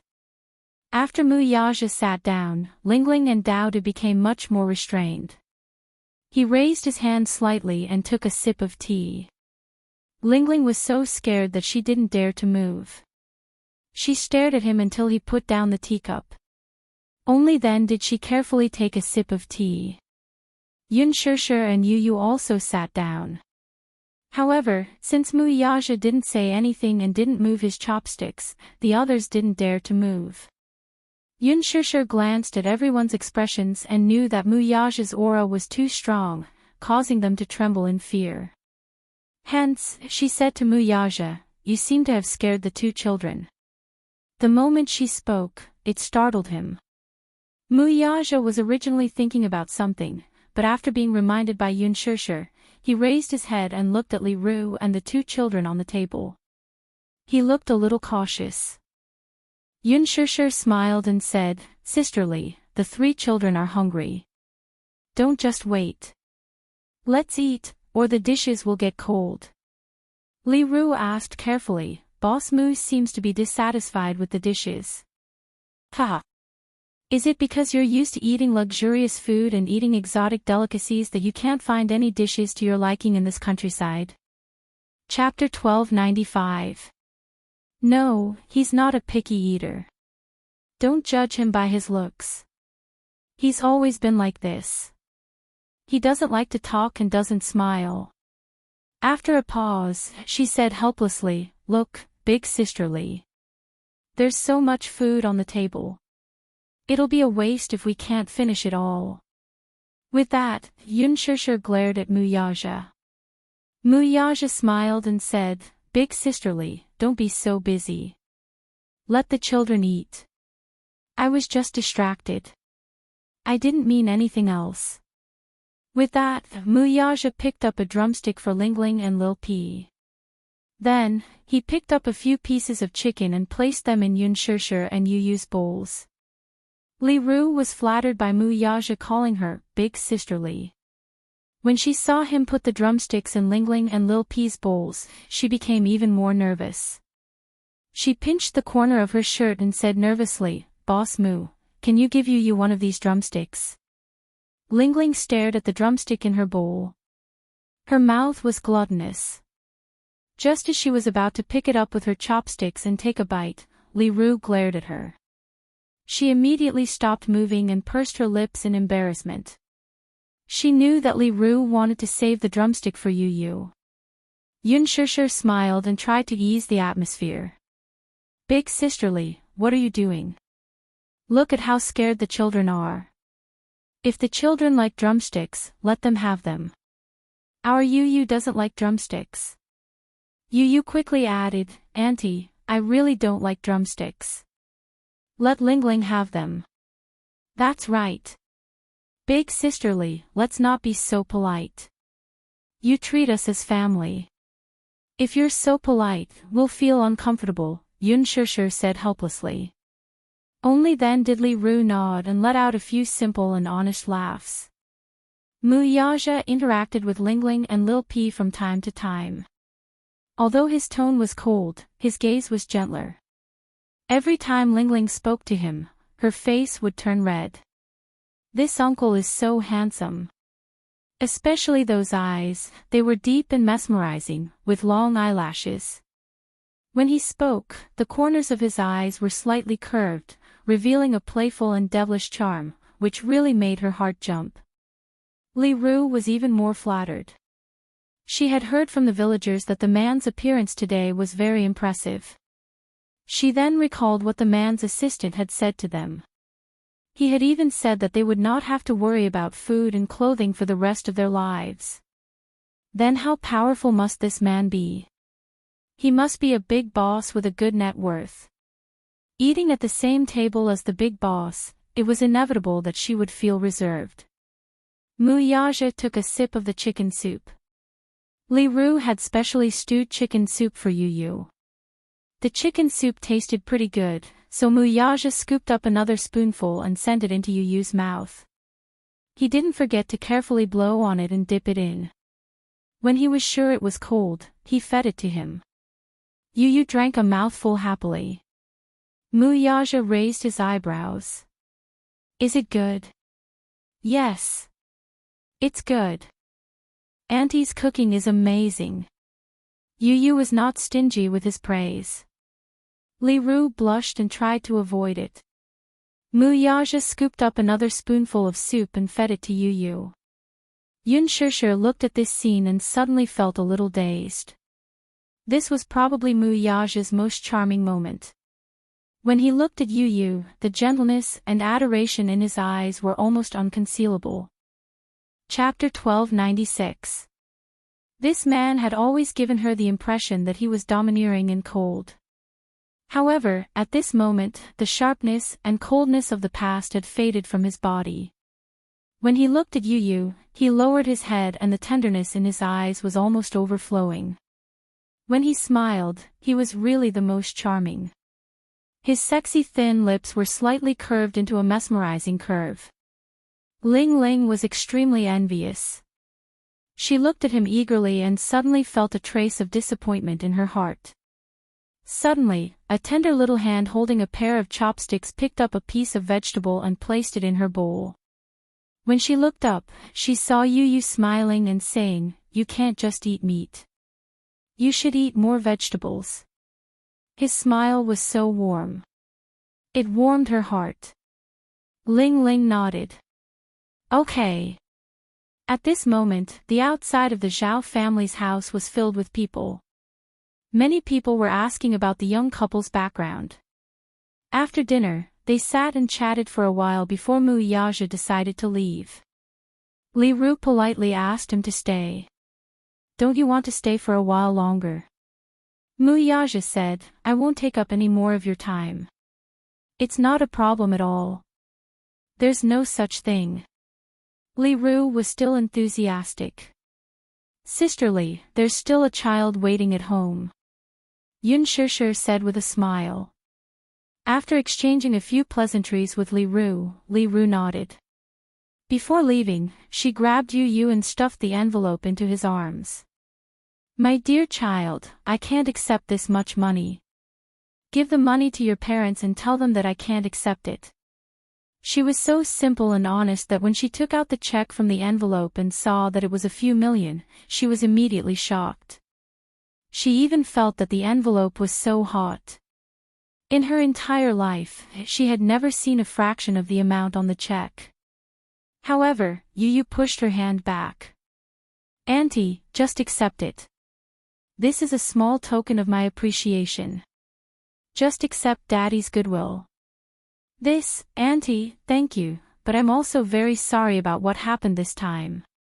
However, since Uncle is no longer around, I will take on the responsibility of taking care of you," Yu Yu said obediently. Li Ru's heart warmed and she was touched. Tears welled up in her eyes and her lips trembled, but she couldn't say anything in the end. When they left, Li Ru followed behind the car for some distance. Ling Ling followed beside her and kept waving at Yu Yu. Yu Yu leaned against the car window and looked out. She smiled and waved. Yu Yu returned to her seat and hugged Yun Shusher's arm. Satisfaction and anticipation appeared on her face. How wonderful! He was finally home. At that moment, it was as if a beam of sunlight had shone into her heart, bright and warm. When they got home, Xiao Chen heard the sound of a car horn. He stood at the entrance of the villa and stood on his tiptoes to look around. The car came to a steady stop at the entrance. The moment Yu Yu got out of the car, Mu Chen saw him and immediately pounced on him excitedly, hugging him tightly in his arms. He hugged Yu Yu so tightly, as if he was afraid that he would lose a precious treasure again. He hugged Yu Yu tightly in his arms. Everything seemed so unreal, as if it was a dream. However, when he felt the real warmth from Yu Yu's body, Mu Chen finally believed that it wasn't a dream. Yu Yu, you're home. I've been waiting for you. Mu Chen felt guilty. He hadn't been able to lead the rescue team to the scene in time. Chapter 1297. Mu Chen had always been strong. Even when he was seriously injured, he did not shed a single tear. However, when he held Yu Yu in his arms, Mu Chen's eyes welled up. He could not help but tear up. From now on, let's not be separated anymore. Mu Chen said solemnly. Yu Yu was almost suffocated by his tight embrace. Brother, be gentler. You're hurting me. Yu Yu said helplessly. Okay. Mu Chen loosened his arms. Before Yu Yu could catch his breath, Mu Chen hugged him tightly again. Yu Yu. I promise to protect you. It's all my fault that you're injured so badly this time. Brother, are you blaming me? You're hurting my wound, he reminded him weakly. Mu Chen was shocked and quickly let go of him. Yu Yu glanced at his flustered expression and could not help but burst out laughing. Mu Chen's face froze and he asked with a strange expression, "What are you laughing at?" "Brother, I realized that you're so funny." Yu Yu covered her mouth and giggled. "What do you mean?" "It's so mushy," Yu Yu said. Mu Chen smacked his lips and his heart turned cold. Yu Yu touched his hair helplessly. "Good boy. Didn't I go home?" Mu Chen's face turned red strangely. However, he was greedy for the warmth of Yu Yu's palm and smiled. Yun Shusher and Mu Yaja walked over. When they saw the affectionate look on the two little guys' faces, they looked at each other. "Why are you so lovey-dovey?" Yun Shusher couldn't help but tease. She felt gratified to see that the two little guys had such a good relationship. He could still remember how Yu Yu had rejected Mu Chen when the two of them had first met. They were not close to each other at all. Now that the relationship between the two brothers was so good, she felt a lot more relieved. Yu Yu could only rub his forehead helplessly at her teasing. However, he heard Yun Shusher say, "Xiao Chen, you look like a woman in ancient times who longed for her husband to come home." Mu Yaja added, "The Amma stone." Yun Shusher immediately agreed, "Yes, the Amma stone." Xiao Chen didn't know what the Amma rock was. Yu Yu, who was standing at the side, understood. Her face froze for a moment, and she said angrily, "Mommy." He pouted and pretended to be angry. Xiao Chen didn't understand. "Yu Yu, what does Mommy mean by the Amma stone?" Yu Yu said seriously, "You don't understand." "Don't ask." Mu Chen pouted dejectedly. Yun Shusher was even more amused. She went forward and hugged the two children. These two babies were so funny. She secretly laughed in her heart and couldn't help but reach out to scratch Mu Chen's nose. Yu Yu and Mu Chen looked at each other and smiled. When they got home, Yun Shusher specially cooked a sumptuous dinner for the two children. She hadn't cooked for a long time, so her culinary skills were a little rusty. Naturally, she couldn't compare to Yu Yu's culinary skills.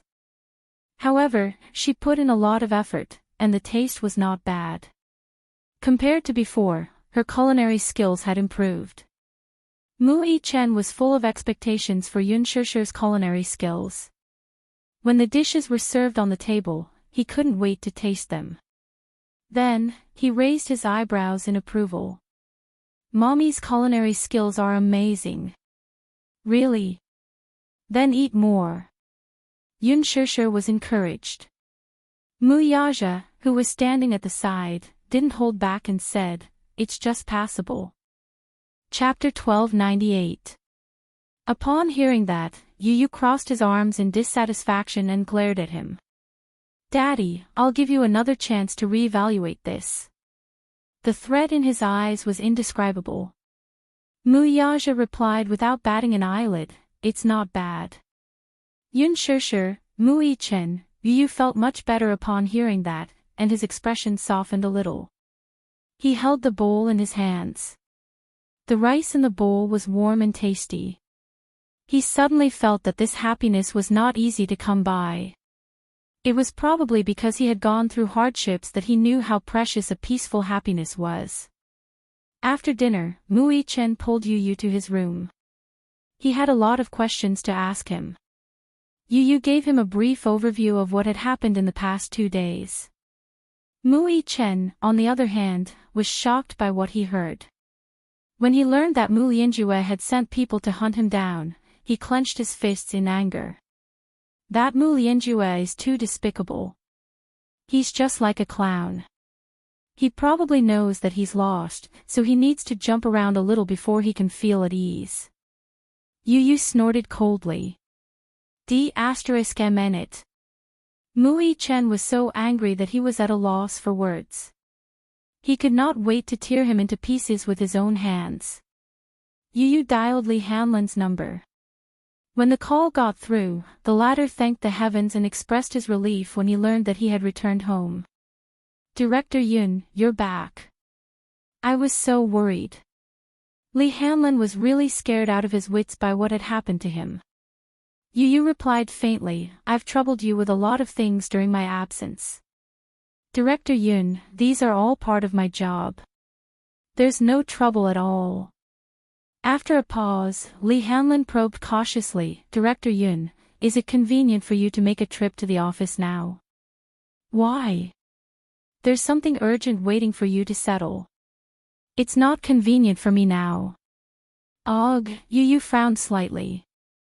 Judging from Li Hanlan's tone, it seemed like there was indeed something important. He thought for a moment and decided to make a trip to the company.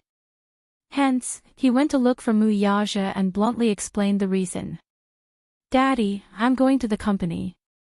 I need you to cover for me, okay?" he asked. Mu Yaja frowned. "You've just returned home and you're still injured. What are you planning to do?" Something important." Yu Yu emphasized, "But, I don't want Mommy to know about my identity for the time being. So, if necessary, I need you to cover for me." Mu Yaja pondered for a moment. "All right. I'll send you to the entrance of the company, but it can't take too long." "All right." Hence, Mu Yaja covered up for Yu Yu. He said that the child had returned and was craving for desserts from the famous shop in the city center. Yun Shishir wanted to go with him. However, Mu Yaja asked her to stay at home and accompany Xiao Yi-chen. Xiao Yi-chen was still injured and needed to rest. He could not move around too much, so Yun Shishir agreed.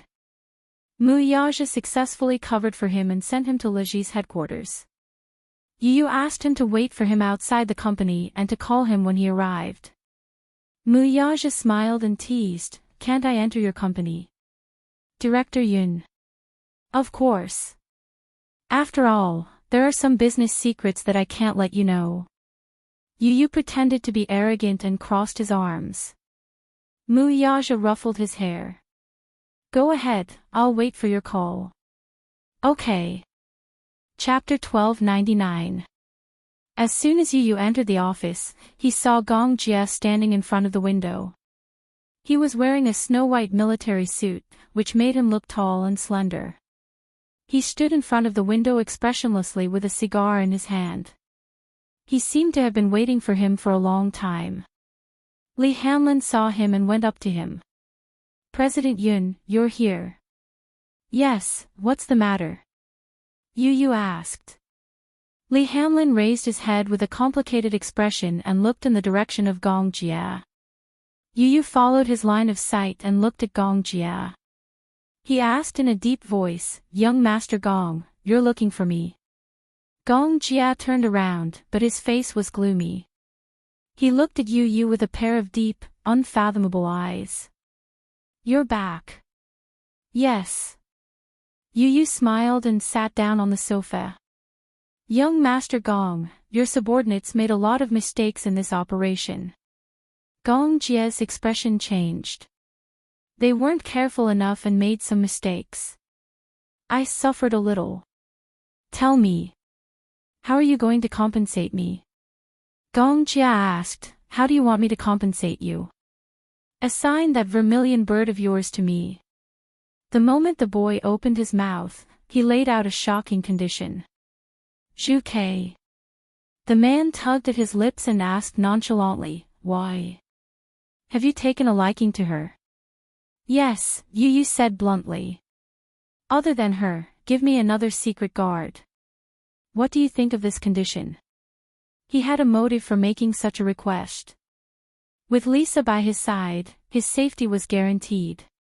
However, he had to find a way to arrange a secret guard to protect his mommy when necessary. After all, he didn't want something like this to happen a second time. The mercenaries of Mercenary Paradise were of high quality. Ordinary soldiers from the army couldn't compare to them. They were all assassins who walked in the dark and had outstanding martial arts skills. Naturally, he couldn't be at ease with them protecting his mommy. Therefore, he proposed such a condition to Gong Jia. Gong Jia smiled. Regarding his request, he was straightforward. "Since you asked me for the person, I have no reason to refuse. From now on, Vermilion Bird and Njia will be at your disposal." "All right." After a pause, Yu Yu asked, "Where's Lisa?" Gong Jia said, "Are you concerned about her? Ask her about her situation." Gong Jia's lips curled into a cold smile. He said expressionlessly, "She's just a bodyguard. Even if she's dead, you don't have to ask anything." "She died." Gong Jia said coldly, "Not dead. It's just a small injury, it won't take her life." Yu Yu frowned. "Why are you looking for me?" Gong Jia raised his eyebrows and suddenly walked to the poster. His gaze fell on the poster hanging on the wall. His thin lips escaped from his thin lips. "Who is this woman?" Yu Yu was shocked. His gaze fell on the poster as well. It was the poster he had chosen when Yun Shishir was filming. He felt that this poster was especially beautiful and elegant. Just looking at it was pleasing to the eye. Therefore, he chose this poster and enlarged it to make it into a poster. He hung it on the wall, facing his desk. When he raised his head, he happened to be able to see this pictorial, which made him feel at ease. When he heard Gong Jia's question, he became suspicious. He frowned slightly and was a little wary. "Why are you asking about this?" "I'm just asking." Chapter 1300. He stared at Yu Yu for a long time before slowly approaching him and squatting down in front of him. His gaze never left Yu Yu's small face. His facial features and eyes were very similar to the woman in the poster. He had his suspicions when he first saw Yu Yu. However, thinking that it might just be a coincidence, he did not think too much about it. It was only when he saw the huge poster hanging on the wall in Yun Tianyo's office that he became suspicious. The woman in the poster had such similar facial features and gentle eyes. It was as if they were the same as the shadow in his memory. This woman and the little lad should have some sort of relationship. If not, why would he hang this woman's poster in his office? What was more suspicious was that the little lad's facial features were very similar to this woman's. They looked like mother and son. Could it be that this woman was his? Gong Jia was so agitated that his shoulders and fingertips could not help but tremble. He suddenly held Yu Yu's face and caressed every inch of his face with his slender fingers. A complicated look appeared on his face. Actually, when I first met you, I vaguely suspected your identity. Gong Jia said this firmly. He slowly raised his eyes and met Yuntianyo's startled gaze. What suspicion? Don't you think that you and I look alike? Gong Jia raised a brow and his thin lips parted as he asked this. Yu Yu's gaze landed on his face again. It was more than similar. Yu Yu was extremely sensitive. Hence, when he first met Gong Jia, he had some suspicions. However, at that time, he was thinking about his mommy's matter and did not think much about it. He heard that his mommy had a younger brother who was in a car accident and disappeared without a trace. No one knew if he was dead or alive. Now, the man standing in front of him looked so similar to his mommy. It was hard for Yu not to think about it. However, compared to Gong Jia, his attitude was more conservative. Indeed, there are some similarities, but what are you trying to say? He did not go straight to the point and tell him the identity of the person in the poster. His mommy's identity was sensitive. Moreover, the man standing in front of him was a core member of the Hurricane Group, the #1 mercenary empire. He was a very dangerous person. What if he was not? Without confirmation, he would not reveal his mommy's identity to him or anyone else. This was his protective measure for his mommy. Gong Jia sized him up with him. He was eager to verify, but he was afraid of being disappointed again. However, with a little bit of hope in his heart, he casually said, I'm looking for someone. Yu Yu was slightly taken aback. A woman. At the mention of this person, there was a rare tenderness in his usually cold and unruly eyes. Although I don't know if I'll be able to find her in this lifetime, I don't want to give up on any hope, regardless of whether she's dead or alive. She is very important to me. A woman? Yu Yu asked tentatively. Chapter 1301. Although someone told me that she's already dead, I don't believe it. There seemed to be a faint bond between bloodlines. Some people said that blood was thicker than water. Twins would form a bond similar to telepathy. Back then, he was told that his sister had died in a car accident. By the time he woke up, he was already taken away by the Hurricane Group. That was the first time he met his biological father, Gong Shaoying. His father told him that when the people from the Hurricane Group took him away from the hospital, his sister had already been declared dead. The doctor said that she showed signs of dying on the way to the hospital. Her heartbeat was already gone by the time they reached the hospital. They did a series of emergency treatments, but it was too late. Gong Jia could not believe it and was downcast for a while. His sixth sense was telling him that his sister was still alive. He had also met a woman who looked like him. However, after further verification, the final result was disappointing. Gradually, he began to believe that his sister was no longer in this world. However, when he saw the huge poster in Yuntianyo's office, his heart seemed to have sensed something and was filled with hope again. Yu Yu was silent for a while before he made up his mind and slowly explained, the woman in the poster is a celebrity. Celebrity? Gong Jia was stunned. What's your relationship with her? If you must ask what kind of relationship they have, Yu Yu's face instantly revealed a fanboy's expression. I'm her little fan. Gong Jia was silent. Li Hanlin, who was standing at the side, was speechless. Just a fan. That's all. Gong Jia stared at him suspiciously. Yu Yu gave him an elegant smile, hiding his thoughts well. If the person you're looking for is her, I can use my connections to investigate her identity for you. Gong Jia coldly said.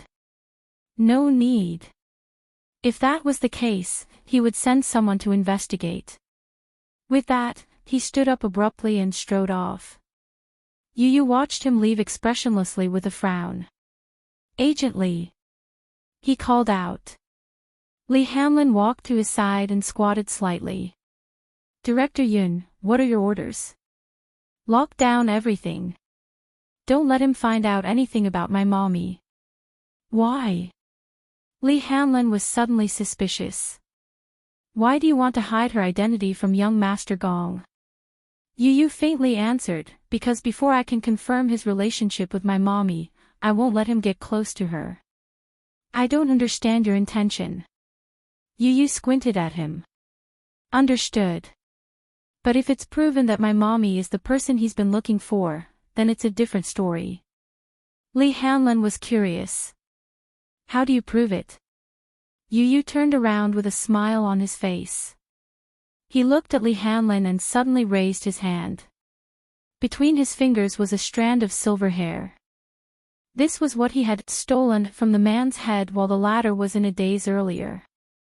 Take it and do a DNA paternity test. Let me know when the results are out. Yes.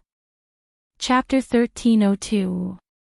When Mu Yaja and Yu Yu returned home, Xiao Yichen was already asleep. Yun Shishir was in the flower bed, holding a pair of scissors in one hand as she trimmed the flowers. The sky was gradually turning dark. In the evening, she was half squatting by the flower bed.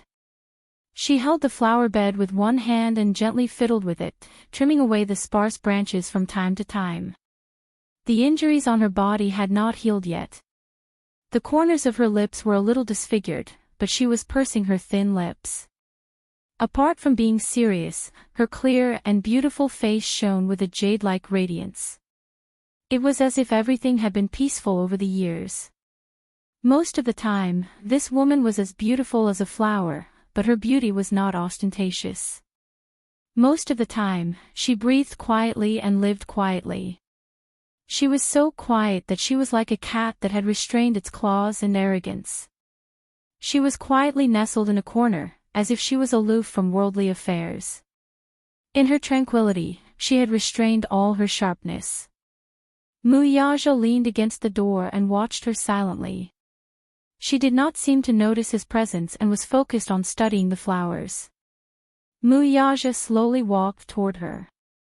Yun Shishir suddenly sensed the footsteps behind her. She looked up and saw Mu Yaja hugging her waist from behind. His movements were very gentle as he pulled her into his embrace. Caught off guard, the scissors fell to the ground. Yu Yu stood at the door and watched for a while. The corners of his lips curled into a gentle smile before he walked away quietly. Yun Shishir was a little shocked by his sudden appearance. She looked up and could not help but glare at him angrily. You only know how to scare people? She glared at him with some dissatisfaction. She bit her lip and suddenly smiled gently. Even her eyes were like water, making his heart skip a beat. Mu Yaja could not help but lower his head and give her a light peck. In this beautiful flower bed, the faint fragrance in the air captured her sweet breath. Amidst the beautiful flowers, he held her gently in his arms. His large palm gently caressed her face and rubbed her eyelids. Mu Yaja lowered his eyes and looked at her. As he narrowed his eyes, his thick and long eyelashes fell into her eyes. The poignant night gave birth to some warmth and charm. He caressed her face and began to kiss her gently. His thin lips were pressed tightly against her tender red mouth, gently and gently rubbing against it. However, he was not in a hurry to enter. Instead, he lingered on her pink lips more often. The soft texture like a jelly made him a little lost in this gentle whirlpool. He kissed her even more deeply and with more strength. The woman in his arms was like a budding rose, slowly blooming. A beautiful fragrance could be smelled with a light sniff. His slender fingers lifted a strand of her hair. He closed his eyes and pushed the kiss even deeper. Yun Shishir was a little nervous. In a low voice, she muttered, Don't, the children are here. If the two children saw this intimate scene, she would feel quite embarrassed. Muyaja harumphed. The children are tired. They're all asleep. He hugged her body with his hand and started to touch her body gently. Then, he could not help but harumph. Why have you lost weight again? She had lost so much weight. During the few days in the hospital, she ate very little. Moreover, this woman seemed to have a thin physique. No matter how much she was fed, it was hard for her to gain more than a few pounds. But the speed at which she lost weight was very fast. He was a little dissatisfied. This woman was too thin. It was not good. Chapter 1303. Yun Shishir pouted and felt a little wronged. I've lost a little weight these days. But it's just as well. I won't have to lose weight when I'm filming a new drama soon. The camera would always magnify a person's size. Therefore, many celebrities would starve a few meals a few days before they went on screen to maintain their beautiful image in front of the camera. When she was filming The Green Apple, she gained a few kilograms for a few days. Qin Zhou ordered her to go on a diet and forced her to lose 3 kilograms in 2 days. Only then would she look good on screen. Muyaja was displeased.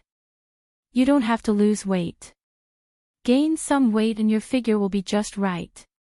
But, with my physique, I don't seem to be more than 50 kilograms when I was at my fattest, Yun Shishir said gloomily. With her height of 1.65 meters, 50 kilograms could only be considered just right. Now, she was only slightly more than 90 kilograms. She was indeed a little too thin. Muyaja couldn't help but pinch her face a little harder. Yun Shishir slapped his hand away. It hurts. As soon as she said that, she yawned and felt sleepy. She seemed to be a little sleepy. Sleepy? He frowned and asked. Yun Shishir nodded. Then, let's sleep together. Yun Shishir nodded. However, in the next second, she was lifted up by Muyaja. Before she could react, she was carried in his arms like a princess. Muyaja looked at the woman in his arms and smiled elegantly. My wife, it's late. It's time to rest. Yun Shishir pursed her lips and smiled. She couldn't help but say, who's your wife? She widened her eyes, which were full of anger. Her charming eyes were like silk, and her innocent look was extremely seductive. He couldn't help but lower his head and cover her lips again. He was reluctant to part with her. This time, she didn't dodge. Instead, she met his warm kiss head-on. She naturally wrapped her arms around his neck and kissed him slowly. She mischievously used the tip of her tongue to trace the seam of his lips. Muyaja opened his mouth and sucked in a wisp of her spiritual fragrance. As they intertwined, his body gradually reacted. Yun Shishir smiled playfully. Unexpectedly, she reached out her hand and gently touched a certain sensitive area on his body. Then she pulled it away. She bit her lip and smiled. In her smile, there was a bit of slyness, a bit of charm, and a bit of playfulness. A strange shade of red flashed across Muyaja's face. He looked up and glared at her. How dare this woman provoke him? If she did that, she would easily get into trouble. He suspected that her actions were a silent invitation to him. Muyaja narrowed his eyes and bit her earlobe gently as a punishment. He whispered into her ear, Woman, are you playing with fire? In a way, this was also a form of initiative. A hint of panic flashed through Yun Shishir's eyes, and then she stammered, No. Then what were you doing? Yun Shishir was a little shy under his teasing gaze. Just now, she had only done it on a whim. Now, she was a little regretful. She covered her face in shame and stammered, I just wanted to test if your shaft was hard or not. She was acting shy. Muyaja smiled wickedly. Sometimes, this woman could be quite adorable. He lowered his voice and bit her ear. If you want to test, you can't test it like this. Chapter 1304. Yun Shishir peeked at him through the gaps between her fingers and covered her face in embarrassment. She felt a little embarrassing. Muyaja didn't know whether to laugh or cry at first. Then, he carried her back to the bedroom and carefully placed her on the bed. Concerned about the wounds on her body that hadn't healed yet, his movements were very careful, as if he was treating a precious and fragile object. In the next second, he took off her clothes. Yun Shishir immediately reached out to stop him. He said in a low voice, "Don't move." She really didn't dare to move. Until he took off her outerwear, leaving only her cute and sexy underwear. Then, his tall body pressed down on her. He placed it on her body, but deliberately lightened the weight. Even so, Yun Shishir still pushed him away in embarrassment. Ugh! Muyaja, you're so heavy, a height of 188 meters and a weight of more than 70 kilograms was a very heavy weight to her. Muyaja smiled mischievously. Then, he reached out and hugged her. With a flip of his body, he switched positions with her and helped her sit on top of him. With this, Yun Shishir sat on top of him in a seductive position. Yun Shishir smiled sweetly. With a slight twist of her body, the straps on her bright and beautiful body slid down from her shoulders. When her clothes were half removed, that beautiful scene came into his view. Muyaja reached out and just happened to be able to grasp that pair of plump jade bunnies. Yun Shishir sensitively reached out and grabbed his hand.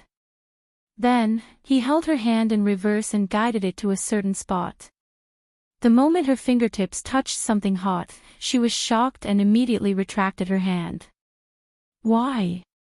Who was the one who said that she wanted to try it? He grabbed her hand again and smiled mischievously. His deep eyes revealed some hidden meaning. You weren't at your best just now. Now, try it again. How does it feel? Those words really made one's heart skip a beat. She blushed at his teasing. She pursed her lips in shyness as her cheeks blushed a few shades of pink. It was just a teasing remark. Did he actually take it seriously? She was only joking, that's why she said that. No matter how bold she was, she wouldn't dare to play with fire on him. Hey, you're not allowed to go overboard. She mumbled softly as a warning to him. However, the man didn't think much of it and looked at her leisurely like an ancient overlord. He asked her casually, "Who's the one who's going overboard?" "It's you." She slapped his hand away and chuckled. "Let go of me." But her face. He grabbed her chin, forcing her to meet his gaze, and snorted in displeasure. "You're the one who provoked me first. I didn't want to touch you during this period of time, but now, you're in the wrong. Now that you're the one who started it, shouldn't you be responsible for extinguishing it?" Yun Shishir pouted disapprovingly and raised her eyebrows.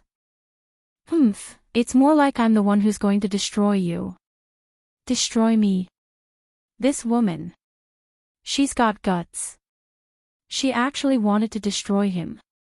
Muyaja curled his lips and kissed her perky butt.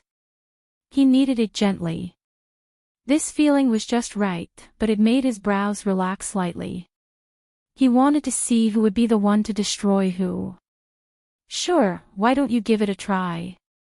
Chapter 1305. Yun Shishir reached out to grab his careless hand. With a charming smile on her face, she looked like a seductive vixen. What greeted his eyes was a seductive scene. "Alright, stop fooling around. Sleep with me, okay?" She leaned over and laid on his body, hugging his shoulders and acting coquettishly. She was a little tired and wanted to rest. Unfortunately, his restless hands continued to roam all over her body, igniting a fire. It caused her body to react a little. Yun Shishir became increasingly frustrated and couldn't help pinching his face. Muyaja took a step further and asked, "How are we going to sleep?" "Hey!" Yun Shishir glared at him and rebuked, "Muyaja, can you be more serious?" However, the man hooked his arm around her jade-like neck and rubbed his lips against her ear. "Am I not serious enough? How do you want me to be serious, then? Tell me. Sleep with me obediently." Yun Shishir pressed his restless hand down and said, "Today. I really can't." The man raised a brow meaningfully as if he was deliberately teasing her. "Why can't I?" Yun Shishir was stunned. Seeing him chuckle softly as if he was teasing her, she instantly blushed. What a meaningful question, she pouted softly and coquettishly. "I was wrong. I shouldn't have ignited the fire. Spare me, okay? If you want me to spare you, sure." Muyaja pinched her cheeks and said seductively, "Say something nice, Call her something nice." Yun Shishir racked her brains. "Yaja. It doesn't sound nice." She said softly again, "Ja." The man snorted. "It doesn't sound nice." Yun Shishir's face fell. She looked at him with some frustration and pursed her lips. For a moment, she didn't know what he wanted to hear. "My dear husband, no. Not today." "Why not?" "I won't give you another chance if you can't call out something nice." He snorted coldly and grabbed her by the throat. Then, he reached his hand between her legs. Yun Shishir cried out in surprise. She dodged sensitively and grabbed his hand in a panic. She kissed his chiseled jaw and rubbed it intimately. "My lord husband." She gently called out. Her eyes were as gentle as water, and her gaze moved. The softest part of his heart was ruthlessly and accurately struck. In an instant, one side collapsed. "Are you satisfied?" She wrapped her arms around his shoulders as a flattering smile appeared on her face. "Tonight, I'll let you off." When he opened his mouth, it was an extra-legal benevolence. Yun Shishir cupped his handsome face and kissed it. He hugged her and placed her on the bed. Then, he kissed her forehead and said, "I'll take a shower first." "You sleep first." "I haven't showered either." "Together." "No." Her face heated up, and she rejected him on the spot. Wouldn't she be digging her own grave if she took a shower with him? Otherwise, when she wiped the gun and caught fire, the shower would become an impure one. This man was full of energy as if he never knew fatigue. However, she was really tired. Once her head hit the pillow, sleepiness overwhelmed her, and she fell asleep in the next second. "Then, you go shower first." He patted her butt and ordered her to take a shower first. Chapter 1306. It looked like she had really put in a lot of effort to guard against him. Muyaja curled his lips and smiled. He found it interesting. Finally, when he came out of the shower, this little woman was lying quietly on the bed, lazily resting her head on her arm. She had already fallen asleep. He got off the bed gently. First, he propped himself up, glanced at her, then reached out and pulled her into his embrace. She occupied his entire body. Hugging her, he lowered his head to look at her lazy and charming posture as she slept. Only then did the man smile comfortably. Only when he hugged her, the feeling that she belonged to him felt more real. Muyaja reached out his fingers with interest and gently caressed her soft and smooth cheeks. His long fingers gently circled her silky black hair a few times, twirling it around his fingertips. He played with it, but no matter how much he played, he couldn't get enough of it. He lowered his head and gently kissed her face. "You're mine." He leaned against her ear and said these words in a deep voice. In her sleep, she seemed to be a little disturbed. She lazily reached out her hand to brush it away, but he held it with one hand. He looked deeply at her. Just looking at her sleeping face like this gave him an inexplicable sense of satisfaction. This was probably what he meant by having it. To be able to hug her to sleep, and to be able to see her sleepy face when she woke up, this kind of lifestyle was something he had never imagined. It was a little unreal, but now it was happening right in front of him. This gave him a deep and powerful sense of belonging. She belonged to him. And he belonged to her too. He stretched out his arm and let her rest her head on it. He also laid down and hugged her waist. Just like that, they fell into a dream together. The next day, when Yun Shishir woke up, it was already morning. She didn't know when, but the side of the bed was empty. He left without a sound. Yun Shishir's heart suddenly felt empty. When she completely woke up from her hazy sleep, she realized that he must have gone to the office. She got up, walked to the window, and pulled open the curtains. The sun was shining brightly outside. Today was a good day, with blue skies and white clouds. The capital had not seen such clear weather in a long time. Along with it, her mood after waking up earlier had also become much brighter. Yun Shishir entered the bathroom. After washing up, she walked out of the room and saw Yu walking out with a basket of clean clothes. Yu looked at her, smiled slightly, and his eyes softened. "Mommy, you woke up so early." "Yes. Daddy left early in the morning. He must have gone to the company." Yun Shishir nodded and suddenly glared at him. Yun Shishir looked at the clothes basket in his hand with some astonishment. "Washing clothes?" Yu explained, "I woke up early today and had nothing to do, so I washed the clothes. Right now, I'm planning to go out and dry them." Yun Shishir smiled and immediately said, "Mommy will dry them with you, okay?" "No need. Mommy's hand is injured, right? Since you're seriously injured, you should rest well." As Yu spoke, he glanced at the bandages on her wound, and his heart ached. Yun Shishir's heart warmed. Her little warm boy was always so considerate. Chapter 1307. He pouted and blew gently with his little pink mouth. Transparent bubbles swelled up from the blowpipe and then floated in the air. Under the light of the sun, they refracted colorful illusions. Yu had made this blowpipe for fun when he was young. He used very simple tools to make a simple blowpipe. When Yu woke up, Xiao Yichen was also awake. He stood by the side and watched as Yu cleaned the house and washed the clothes. His injuries had not healed yet, and he did not know how to do housework. There was nothing he could do to help, so he stood by the side helplessly. Yu rummaged through the cabinets and took out a toy that he had made in the past. He also poured some soap water into it and let Xiao Yichen blow on it. Blowing bubbles was a childhood memory for many children. Yu rarely went out when he was young. He liked to lie on the windowsill and blow bubbles with his self-made blowpipe. He specially modified it and used the blowpipe he made to blow bubbles.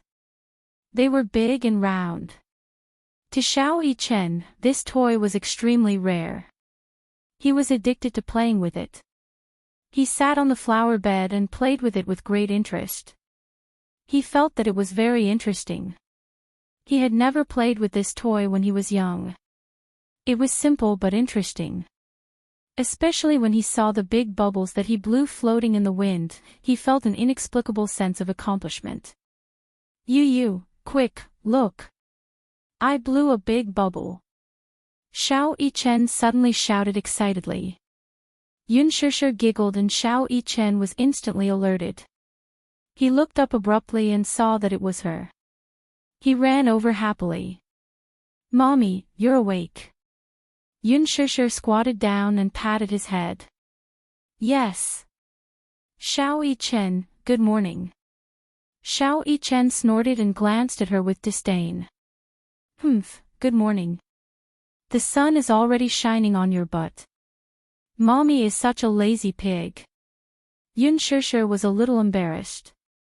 Mu Chen, are you asking for a beating? How dare he call Mommy a lazy pig? Then you're a lazy pig. Stupid and lazy. Yu was displeased. She placed her hands on her hips and scolded him. How dare he call mommy a lazy pig? This brat was itching for a beating. Xiao Yichen pursed his lips and chuckled. Then, he hooked his arm around Yun Shishir's arm and handed her the jar of soapy water. Mommy, do you want to play too? Blow bubbles with me. Yu was speechless. Mommy, ignore him. Humph. You're not even playing with me. Xiao Yichen poked his little finger, feeling wronged. Yu rolled her eyes coldly. I have to dry the clothes. I don't have time to play with you. Then mommy, let's play without him. Xiao Yichen smiled mischievously like a mischievous little elf. Yun Shishir nodded and let him hold her hand as they ran to the flower bed to play.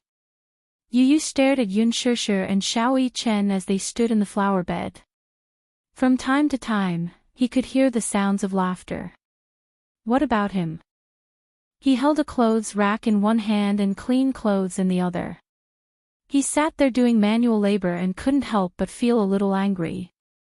Humph, however, in the blink of an eye, a smile appeared at the corner of his lips. The sun was bright and clear, and the laughter made his mood exceptionally cheerful. To him, this was a simple little happiness. Chapter 1308. The black Bentley slowly drove into Mu Group's private hospital. The hospital director was already waiting at the entrance with a row of people. The car door opened and Mu Yaja stepped out. The hospital director immediately led a group of people to greet him enthusiastically. It was as if the stars were surrounding the moon. Chairman Mu. We've been waiting for you for a long time. The hospital director smiled flatteringly. More than an hour later, Minyu called. At that time, the hospital director was still immersed in some gentle village. When he heard that a big shot from the Mu family was coming and asked him to wait, he quickly dressed up and rushed to the scene. The medical industry was a lucrative industry. Most of the medical centers and private hospitals in the country were controlled by the Mu Group. As for Mingda Hospital, it was the most famous private hospital in the capital. The hospital director, Li Changde, was able to sit in this position because he was promoted by the Mu family. Therefore, he served the Mu family like they were emperors. Mu Yaja glanced at him and asked calmly, "Where is she?" He did not bother with small talk and went straight to the point. The hospital director reacted for a few seconds and his face froze. She? May I know who you're referring to? Li Changde. I heard that a few days ago, my fourth uncle arranged for a woman to be admitted to the hospital. I'm here to see her. The hospital director was stunned for a while. He had not been in the hospital for the past few days, so naturally, he did not know the situation. The department director behind him immediately came forward and whispered a few words in his ear. He roughly told him what had happened in the hospital over the past few days.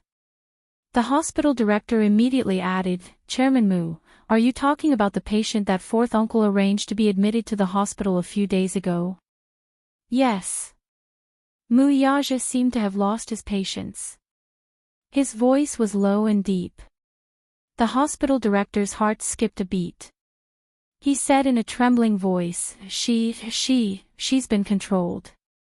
Chairman Mu, I'll send someone to bring you there." With that, everyone followed behind him like stars surrounding the moon as they made their way to the hospital building. The psychiatric inpatient building. On the third floor, Mu Yaja walked through a long corridor. Then, everyone stopped at the door of Ward 5. Open the door. The psychiatric ward was different from other wards. It had a wooden door, and when the door was opened, an iron gate appeared. Mu Yaja stood at the door. Through the tightly shut iron gate and the crisscrossing iron bars, he could clearly see the scene in the ward. The layout of the ward was quite simple. The walls were painted white, and there was a window that was tightly sealed with iron bars. The window and door were tightly shut, leaving only an air vent. In the empty ward, there was nothing else except for a single bed. Beside the bed, Mu Wanru leaned against the bedside with her hair disheveled. Her pair of wide and empty eyes stared blankly out of the window. Her originally beautiful hair was now as messy as a ball of withered grass. He didn't know what kind of stains were stuck on his hair, but it looked very dirty. Chapter 1309. From time to time, she would even knock her head against the wall. Compared to the noble Mu Wanru she used to be, the current her was a stark contrast. Mu Yaja took a step forward and stood outside the iron bars. He looked at the dazed Mu Wanru in the ward and frowned. He held his breath and focused his mind. Finally, he could make out the words that she was muttering. Child, child, child, child. Mu Wanru's cracked lips opened and closed incessantly. It was as if she had been possessed as she kept repeating these broken words. It was as if she was possessed by a demon. She twirled her hair with both hands. From time to time, she would pull and break her hair. Then, she would pull another strand of hair. Her fingers were trembling as she twisted and broke her hair. She kept repeating these actions as if she had lost all sense of pain. Ha! Ha! Child! Child! My child! So miserable! So miserable, she gripped her hair in grief. She was numb as if she had gone mad. Mu Yaja looked at her coldly and glanced at the medical staff behind him. What's wrong with her? Minyu frowned and said, Boss, I heard that when she was sent to the hospital, her mental state was already very bad. After being locked in the ward for a few days, she became crazy. He raised his eyebrows and made a further judgment. Crazy? Yes. Crazy. Minyu nodded and gave him a response. Was she really crazy? Mu Yaja narrowed his eyes in disgust. This woman's face was already annoying to begin with. Now that she looked like this, it was even more detestable. Could it be that this woman was up to something again? Was she pretending to be crazy? Unexpectedly, the moment he finished speaking, he alarmed the person in the ward. Mu Wanru raised her head abruptly. When she saw that it was Mu Yaja, she was stunned for a moment. She stopped her rambling and straightened her back when she saw him. The pair of empty eyes finally regained some focus, but they stared at him like the venomous snakes on the branches of a tropical rainforest. Mu Yaja looked expressionlessly at the pair of eyes that were wide open as if she had died with a grievance. Narrowing his eyes, he saw her suddenly stand up and huddle in a corner for a long time. As soon as she stood up, her body swayed and she fell to the ground again. Her head hit the headboard, but she didn't cry out in pain. It was as if she was really numb to pain. Then, she scrambled to get up from the ground and stared at him again. Suddenly, she tilted her head and smiled foolishly. She pursed her lips and shrunk into a corner, pressing herself against the wall. It was as if the person standing in front of her was a terrifying monster. You. Who are you? Mu Yaja narrowed his eyes and said coldly, Mu Wanru, don't play dumb with me. Mu Wanru didn't seem to understand what he said. She clumsily said a few words, as if she was struggling to digest his words. Then, like a child with low intelligence, she bit her lips. Did you see my child? Mu Yaja pursed his thin lips into a proud line and raised his eyebrows. Child. Ah. I know. Chapter 1310. Mu Yaja furrowed his brows and turned his head sideways to cast a sidelong glance at his assistant, who was standing behind him, with a complicated expression. What's wrong with her? The nurse next to him carefully observed his expression and said, Chairman Mu, this patient seems to have suffered a lot of trauma earlier and has some mental problems. In short, she had lost her mind. When Mu Wanru heard someone addressing her as Chairman Mu, it was as if the pain in the deepest part of her memory was suddenly evoked. She let out a tragic scream and suddenly stretched out her hands toward him. Her 10 fingers were stiff and twisted as they tightened. Aja. Aja, is that you? Aja, is that you? She suddenly pulled up the corners of her lips, revealing an extremely strange smile. She laughed bitterly a few times, but immediately after, she let out a mournful and sorrowful cry. She cried for a while, then laughed for a while. Suddenly, she screamed and jumped up from the ground. Her feet staggered, and she almost fell as she threw herself towards the door. Bam! Her body and the iron gate made a loud noise. Mu Wanra held the iron gate tightly and struggled to reach out her hand through the gap, throwing herself at him. Min Yu immediately put an arm in front of Mu Yaja and separated him from her. Boss, back off. Be careful that she doesn't hurt you. Ha ha ha. Mu Wanra suddenly let out a series of earth-shattering and shrill laughter. Her eyes widened ferociously as she stared at Mu Yaja's figure. Her face was like a withered flower and she looked like a malicious spirit that had crawled out from hell. It was terrifying and sinister. Aja, I've been waiting for you here for so long. You're here. Are you here to take me away? Are you finally here to take me away? Without waiting for a response, she cried and laughed at the same time. I've been waiting for you for so long. It's been so tiring. Take me away, okay? Suddenly, she fell silent and carefully looked around as if she didn't see the person standing beside Muyasha. She lowered her voice and said, "The people here are all demons. They abuse me, they hit me, they put me under house arrest, they torture me. Can you take me away from here?" "Oh right." Mu Wanra's eyes suddenly lit up and said mysteriously, "Shah. I have good news for you." Muyaja looked at her extremely ugly face and asked coldly, "What good news?" Hee hee. I'm pregnant. Ha. I'm pregnant, do you know that? I'm pregnant. Mu Wanra suddenly, as if she had gone mad, to her face was filled with joy. Her entire face was twisted with joy. I'm pregnant. God, I've never thought that I would have my own child in my life. Which quack dared to say that I'm infertile? His dog eyes must be blind. All of a sudden, her face froze for a moment before turning pale again. But, where's the child? The child is missing. Why is the child missing? I can't find him. Can you help me find the child? That's our child. He's going to be the head of the Mu family in the future and the successor of the Mu group. When that time comes, I'll be able to become the mistress of the Mu family because of my son, right?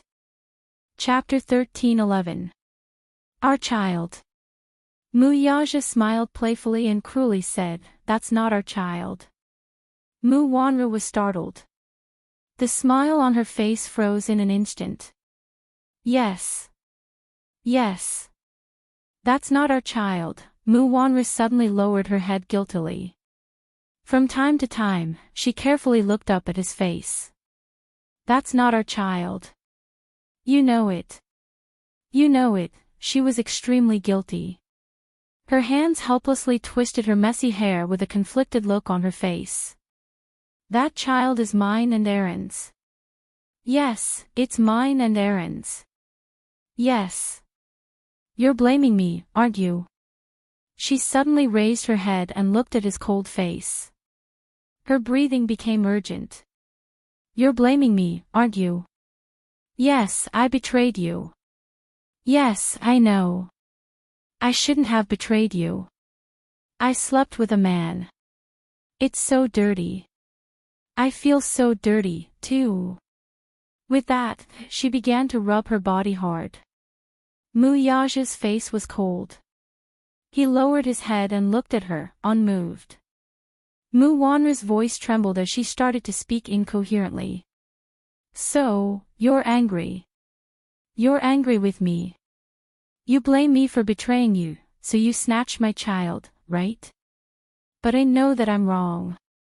I shouldn't have done that. I shouldn't have betrayed you. I shouldn't have poisoned Grandpa's medicine. I shouldn't have snatched Yunshusher's jade. Yes. It's because that jade is beautiful. I like it, but I shouldn't have snatched it. Mu Wanru grabbed the metal bars again and stared at him with wide eyes. I shouldn't have sent people to kill Yunshusher and Yun Tianyu. Yes. So you're angry. Don't be angry, okay? Let me off and return my child to me. I'm wrong. Mu Yaja remained silent. Mu Wanru was even more anxious now. She reached out her hand and scratched in his direction with all her might. Aja, is my child with you? Did you hide my child? Return it to me. Return it to me, okay? She mumbled that she wanted the child. Mu Yaja asked without turning his head, where's her child? The nurse said, she just had a miscarriage. The child is gone. The child is gone. Her words were, without a doubt, a greater provocation to Mu Wanru. When she heard this, she was like an ignited explosive. She went into a frenzy. She grabbed the metal bars with both hands and tugged at it. You're lying. You're lying. My child is still alive. My child. Give me back my child. Give me back my child. Oh. The mournful screams echoed and tore through the long corridor. Mu Wanru screamed at the top of her lungs. Due to her excessive agitation and anger, her face had turned the color of a pig's liver. She seemed to have gone crazy as she bawled at the top of her lungs. Return, give me my child. Mu Yaja, you're the one who killed my child. Return my child to me. If not, I won't let you off even if I become a ghost. Min Yu was furious and scolded, you mad dog. Biting people for no reason. The nurse on duty hurried over and ordered everyone to stand back. She then opened the door. Mu Wanru was about to rush out when the nurse picked up a pillow and gently said, your child is here, ? Chapter 13:12. Mu Wanru was called back to her senses. She turned around in a daze and her gaze fell on the pillow in the nurse's arms. It was a soft, white pillow. Mu Wanru's eyes widened in an instant. Then, she rushed over ecstatically and snatched the pillow from the nurse's arms. Child, my baby. The moment Mu Wanru hugged the pillow, she retracted her sharp aura. A motherly gentleness appeared on her face, and her eyes became docile. Baby. Sob, Mommy misses you so much. The medical staff behind her looked at each other. Taking advantage of this moment, they quickly rushed forward and swiftly gave her a dose of tranquilizer. Mu Wanru's body trembled violently. Then, her eyes rolled back and her entire body went limp. A few doctors and nurses worked together to lift her onto the bed. Then, they went out and locked the door. From the beginning to the end, Mu Yaja's face was expressionless. He only looked coldly at the crazy woman. Under the influence of the tranquilizer, she was quiet. However, she still hugged the pillow tightly in her arms and refused to let go. There was no doubt that this person had gone crazy.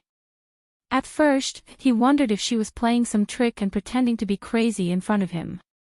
But now, he was sure. This woman had gone completely insane. Moreover, he was quite crazy. What exactly triggered her? According to the attending doctor, the patient has been living in fear for a long time and suffered a heavy blow overnight. As a result, he developed a serious mental disorder. Minyu responded to his suspicions. That day, after Mu Wanru woke up, she found out that her child was not saved. It had suffered a miscarriage and even her uterus had been removed. It wasn't easy for her to have a child, but it was gone. This caused Mu Wanru so much pain that she had some self-mutilating behavior. After coming out of the operating room, her condition became more and more unstable. She kept asking for a child. It seemed that she couldn't accept the pain of losing a child. She was pitiful and hateful. Mu Yaja slowly turned around and was about to leave when he saw a figure at the end of the corridor. At the end of the corridor, Mu Lianjue was leaning on a cane with someone supporting him. His back was against the light, so his expression could not be seen clearly. Mu Yaja was stunned. Then, coldness and hatred appeared in his eyes. He raised his head and strode toward him. When he reached Mu Lianjue, Mu Yaja stopped in his tracks and coldly lowered his head to look down at him from above. His face was cold and sinister. Fourth Mu's fourth brother. The moment he spoke, his voice seemed to freeze 1,000 miles of ice. He directly addressed him as Mu Si, not intending to give him any face at all. Mu Lianjue's body trembled slightly as he raised his head to look at him. In the next second, Mu Yaja suddenly reached out and grabbed his throat with his strong and broad palm. He exerted so much force that one could faintly hear a few weak joints groaning. Mu Lianjue was caught off guard by his sudden move. The cane in his hand fell to the ground with a thud. Grabbing him by the throat, Mu Yaja pushed him hard and pinned him against the wall. Chapter 13:13. Mu Lianjue did not even have the time to react before he was pinned down by the other. He heard Mu Yaja call him by his name without any honorifics. Fourth Mu, that was a title that only someone of Mu Linfeng's seniority could address him by. It was clear that Mu Yaja did not intend to give him any face. The moment Mu Yaja saw him, icy fury surged in his heart, and he could not restrain it. This man was too much of a bully. What did he take him for? Did he really think that just because he didn't show his power, he could play with him in the palm of his hand without fear? What a joke! Look at what kind of shady business he had done behind his back. He did not execute him immediately back then because Second Master Mu was there to stop him. He was busy looking for Yu back then, so he was not in the mood to deal with him. Look at what he had done now. He actually sent an assassin to kill a 7-year-old child. Mu Wanru had lost her mind because of the shock of losing her child. What about him?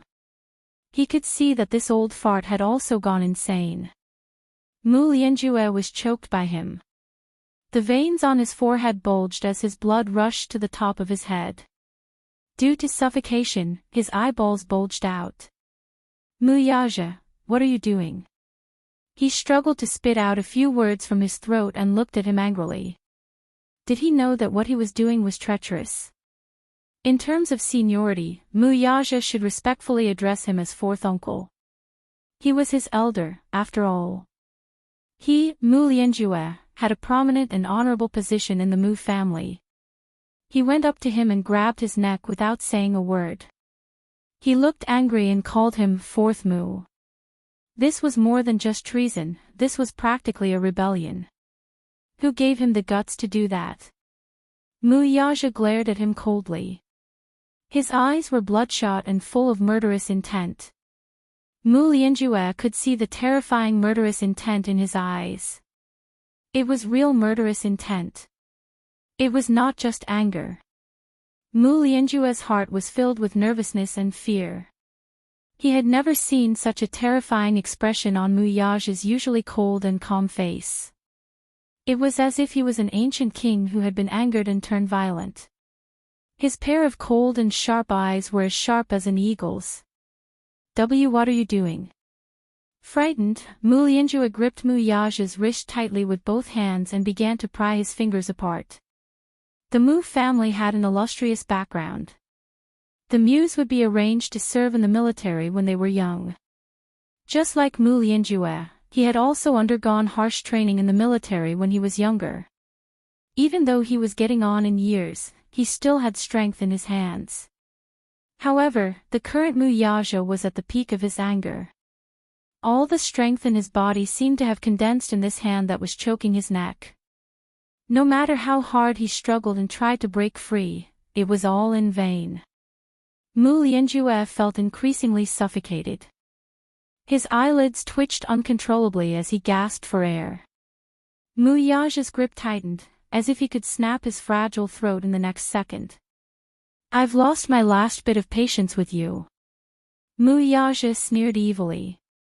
His eyes were like the tip of a cold knife as they landed on the man's face, causing him to feel a sharp pain. Chapter 13-14. D*MNU, Mu Lianjue. As soon as he said that, Mu Yaja tightened his grip on his neck. In the next second, he felt the world spinning before his eyes. The excruciating pain in his throat cut off all possibility of breathing. He could only feel that his throat was so fragile that it could not withstand a single blow from the other and would be crushed in the next instant. This brat was bent on putting him to death. He did not leave any way out at all. How heartless! Was he so heartless that he would strangle his fourth uncle to death for a woman and Ibi** starred from who knows where? It was as if he could hear the joints in his throat creaking as they tightened. Cough, cough. Mu Lianjue gradually lost his strength and could no longer struggle.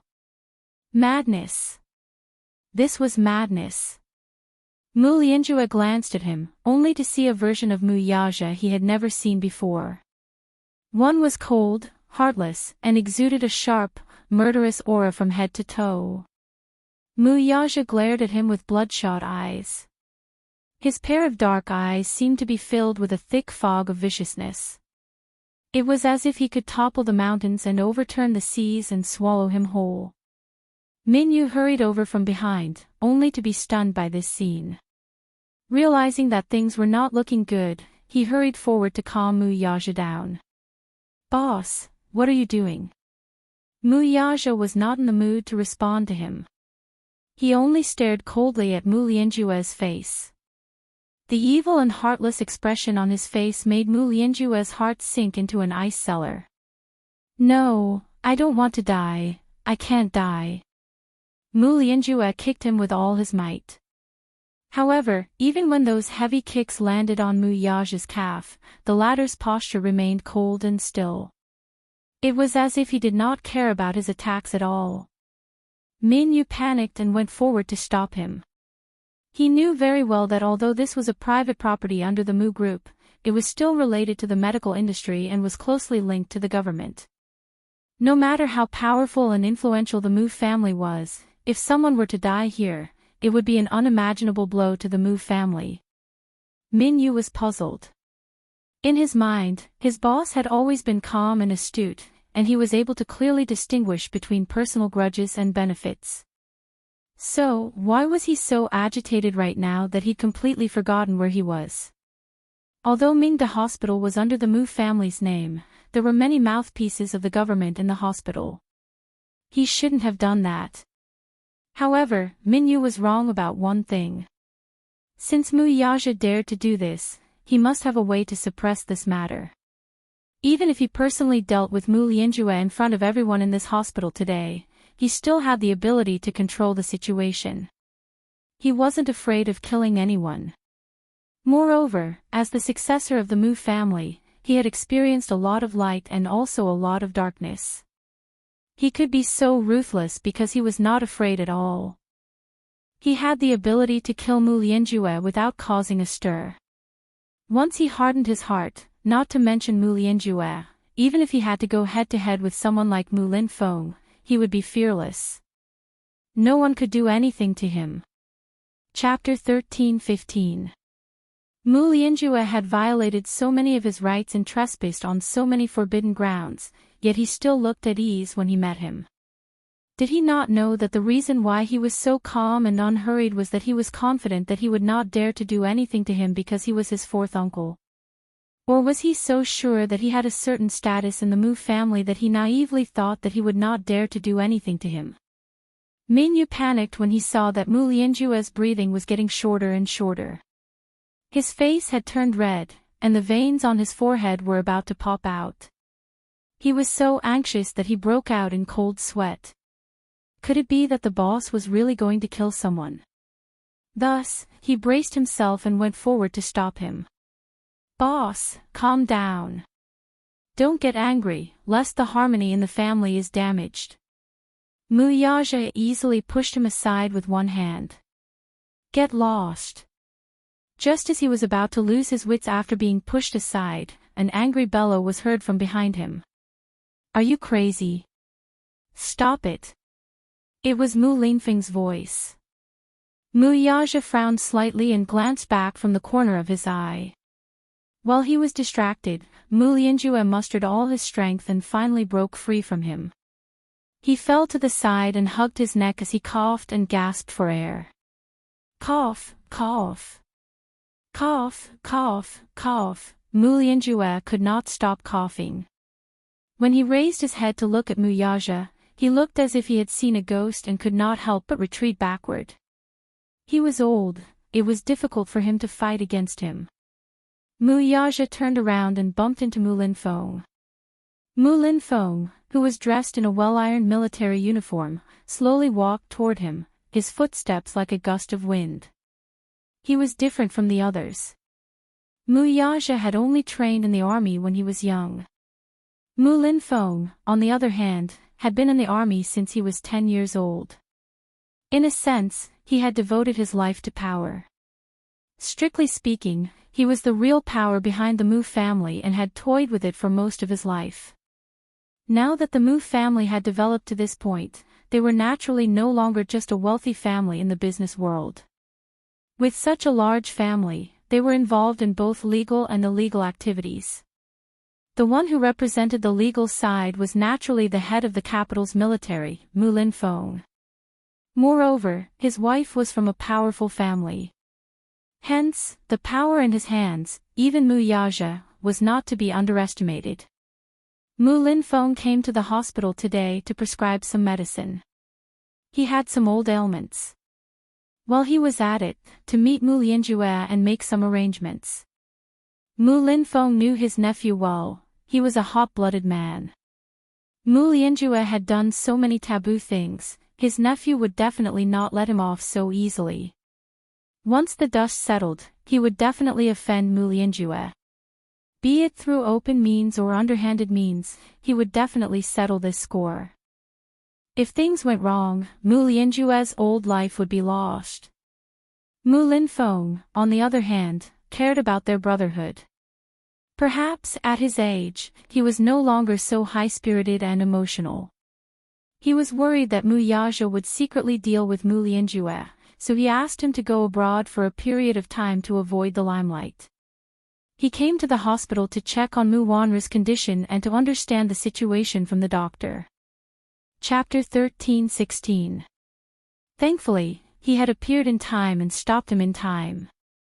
Otherwise, he wouldn't have dared to think further. From the earlier scene, Mu Linfeng had indirectly experienced how ruthless his nephew could be. Muyaja looked at him with a lukewarm expression. "Second uncle, why are you here? You're crazy. How impudent. Are you crazy? What were you trying to do earlier?"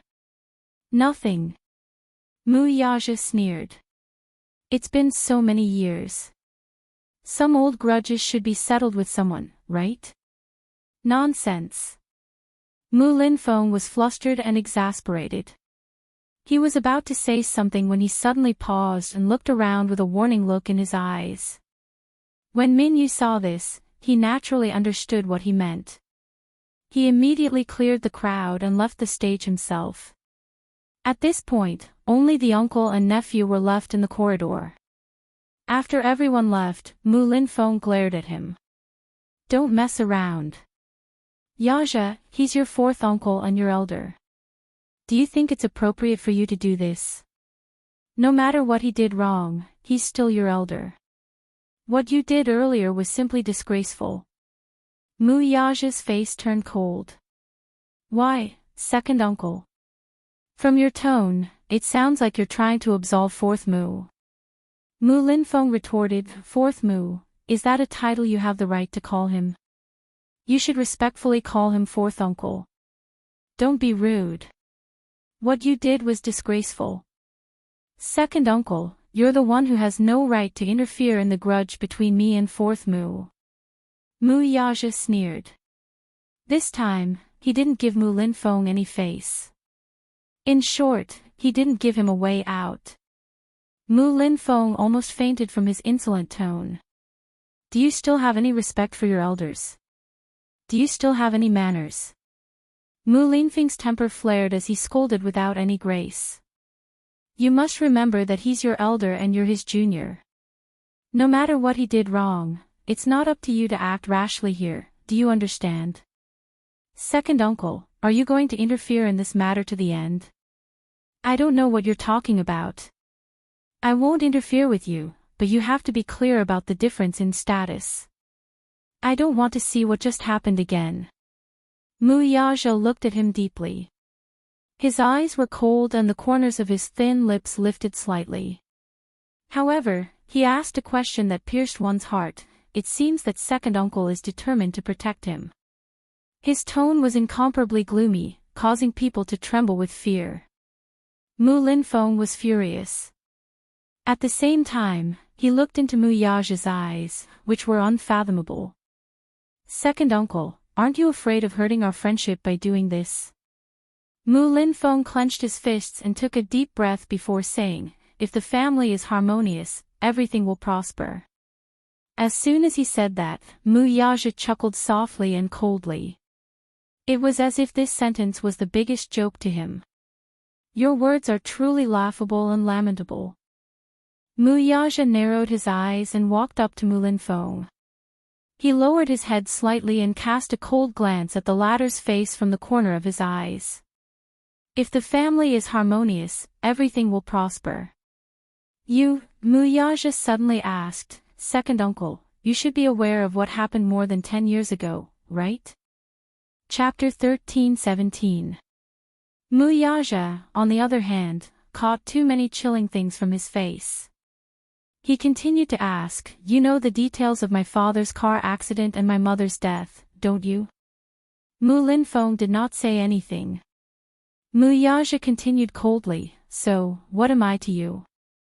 I'm just a pawn. You. Calm down. I'm very calm. Mu Yaja closed his eyes. When he opened them again, they were so cold that it made one's heart palpitate.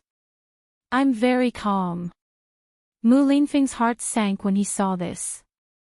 With a pale face, he explained, about your father's car accident more than a decade ago, If I had foreseen it, I would have stopped it. But I was only aware of that matter in hindsight. Upon hearing this, Mu Yaja's lips tugged expressionlessly into a half-smile. Fourth bro is indeed muddle-headed in this matter. However, it's been more than a decade. Since he's let it go, you should let it go too, shouldn't you? Now that you have the entire Mu group, why do you have to care about the past? It's been so many years, let's just settle it. Mu Yaja laughed. Settle it? After more than 10 years, such a huge blood feud could be resolved with just a few words. Mu Yaja smiled and replied coldly, sure. Mu Linfeng looked at him in surprise, only to hear him say sinisterly, if you want it to be settled, you'll have to pay with your life. After saying that, he turned around and walked away. Mu Linfeng stood rooted to the ground in a daze. He understood what Mu Yaja's words meant. He was definitely going to use Mu Lianjue's life to settle this debt. Mu Lianjue stood up shakily, his face as pale as wax. Second brother, fourth bro, look at you, you've incurred this debt. Why did you do such a foolish thing back then? Mu Linfeng glared at him in exasperation. Mu Lianjue's face paled. If it was in the past, he would definitely have said in an old-fashioned manner, "Humph. That lad definitely won't dare to do anything to me." However, after what happened just now, he could clearly see the murderous intent in Mu Yaja's eyes. Now, he did not dare to say such a thing no matter what. Second brother, don't you understand me? Why did you do that back then? You've seen it too. You've seen it clearly. In terms of ability and skill, am I any worse than Lianqing? I'm only more outstanding. However, how did that old fart make such a decision? The Mu family's inheritance's position. But in the end, it's given to Lianqing. I can't accept this. Can you accept it? Even though you don't say anything on the surface, you're still indignant deep down. Mu Linfeng fell silent. In the dim corridor, against the light, two elders in their 50s stood facing each other, but they could not see each other's faces. Chapter 13:18. He coughed violently when he got agitated and then said hoarsely, I didn't do that purely for my own benefit. I did it for the Mu group. I can't do it. I can't watch the Mu family's empire fall into the hands of a piece of trash in just one night. That's our blood, sweat, and tears. I won't allow him to trample on it. Enough. Mu Linfeng sighed as if he had lost all his strength. That matter is already in the past, I don't want to pursue it anymore. Fourth bro, you should stop now. Second brother, what should I do now? You can't leave me alone. Mu Linfeng looked at him and sighed faintly. Fourth bro, when we were young, I could tell that you were the most utilitarian among us. You were the most ambitious. I admit that among the brothers, your ability is considered to be quite outstanding. I won't deny it. But the ridiculous things you've done are too much.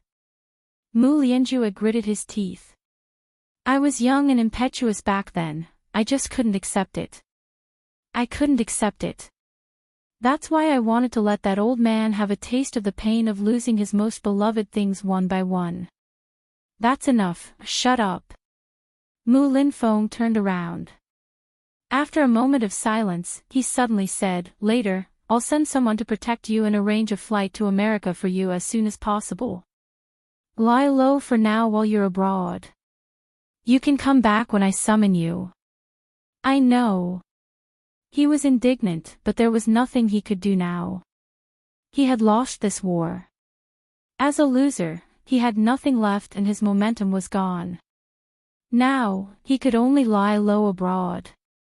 Mu Yaja received a call from Mu Linfeng when he returned to the office. When he picked up the call, he went straight to the point. There's something I want to tell you. I'll be frank with you, I'm protecting fourth bro. If you want to give second uncle face, don't touch him. Otherwise, it'll hurt the harmony in the family. Although Mu Linfeng's tone was firm and left no room for negotiation, it was rare for him to lower his stance in front of him. After weighing the pros and cons, Mu Linfeng decided to ease the tension with Mu Yaja. When Mu Yaja heard this, he sneered, Second uncle, do you need to report your decisions to me? Yaja. Everything should come to an end. Let bygones be bygones. Ha. Second uncle is also responsible for this matter. If second uncle had anticipated your fourth uncle's ambition, he would have taken precautions. You should understand that second uncle values the unity of the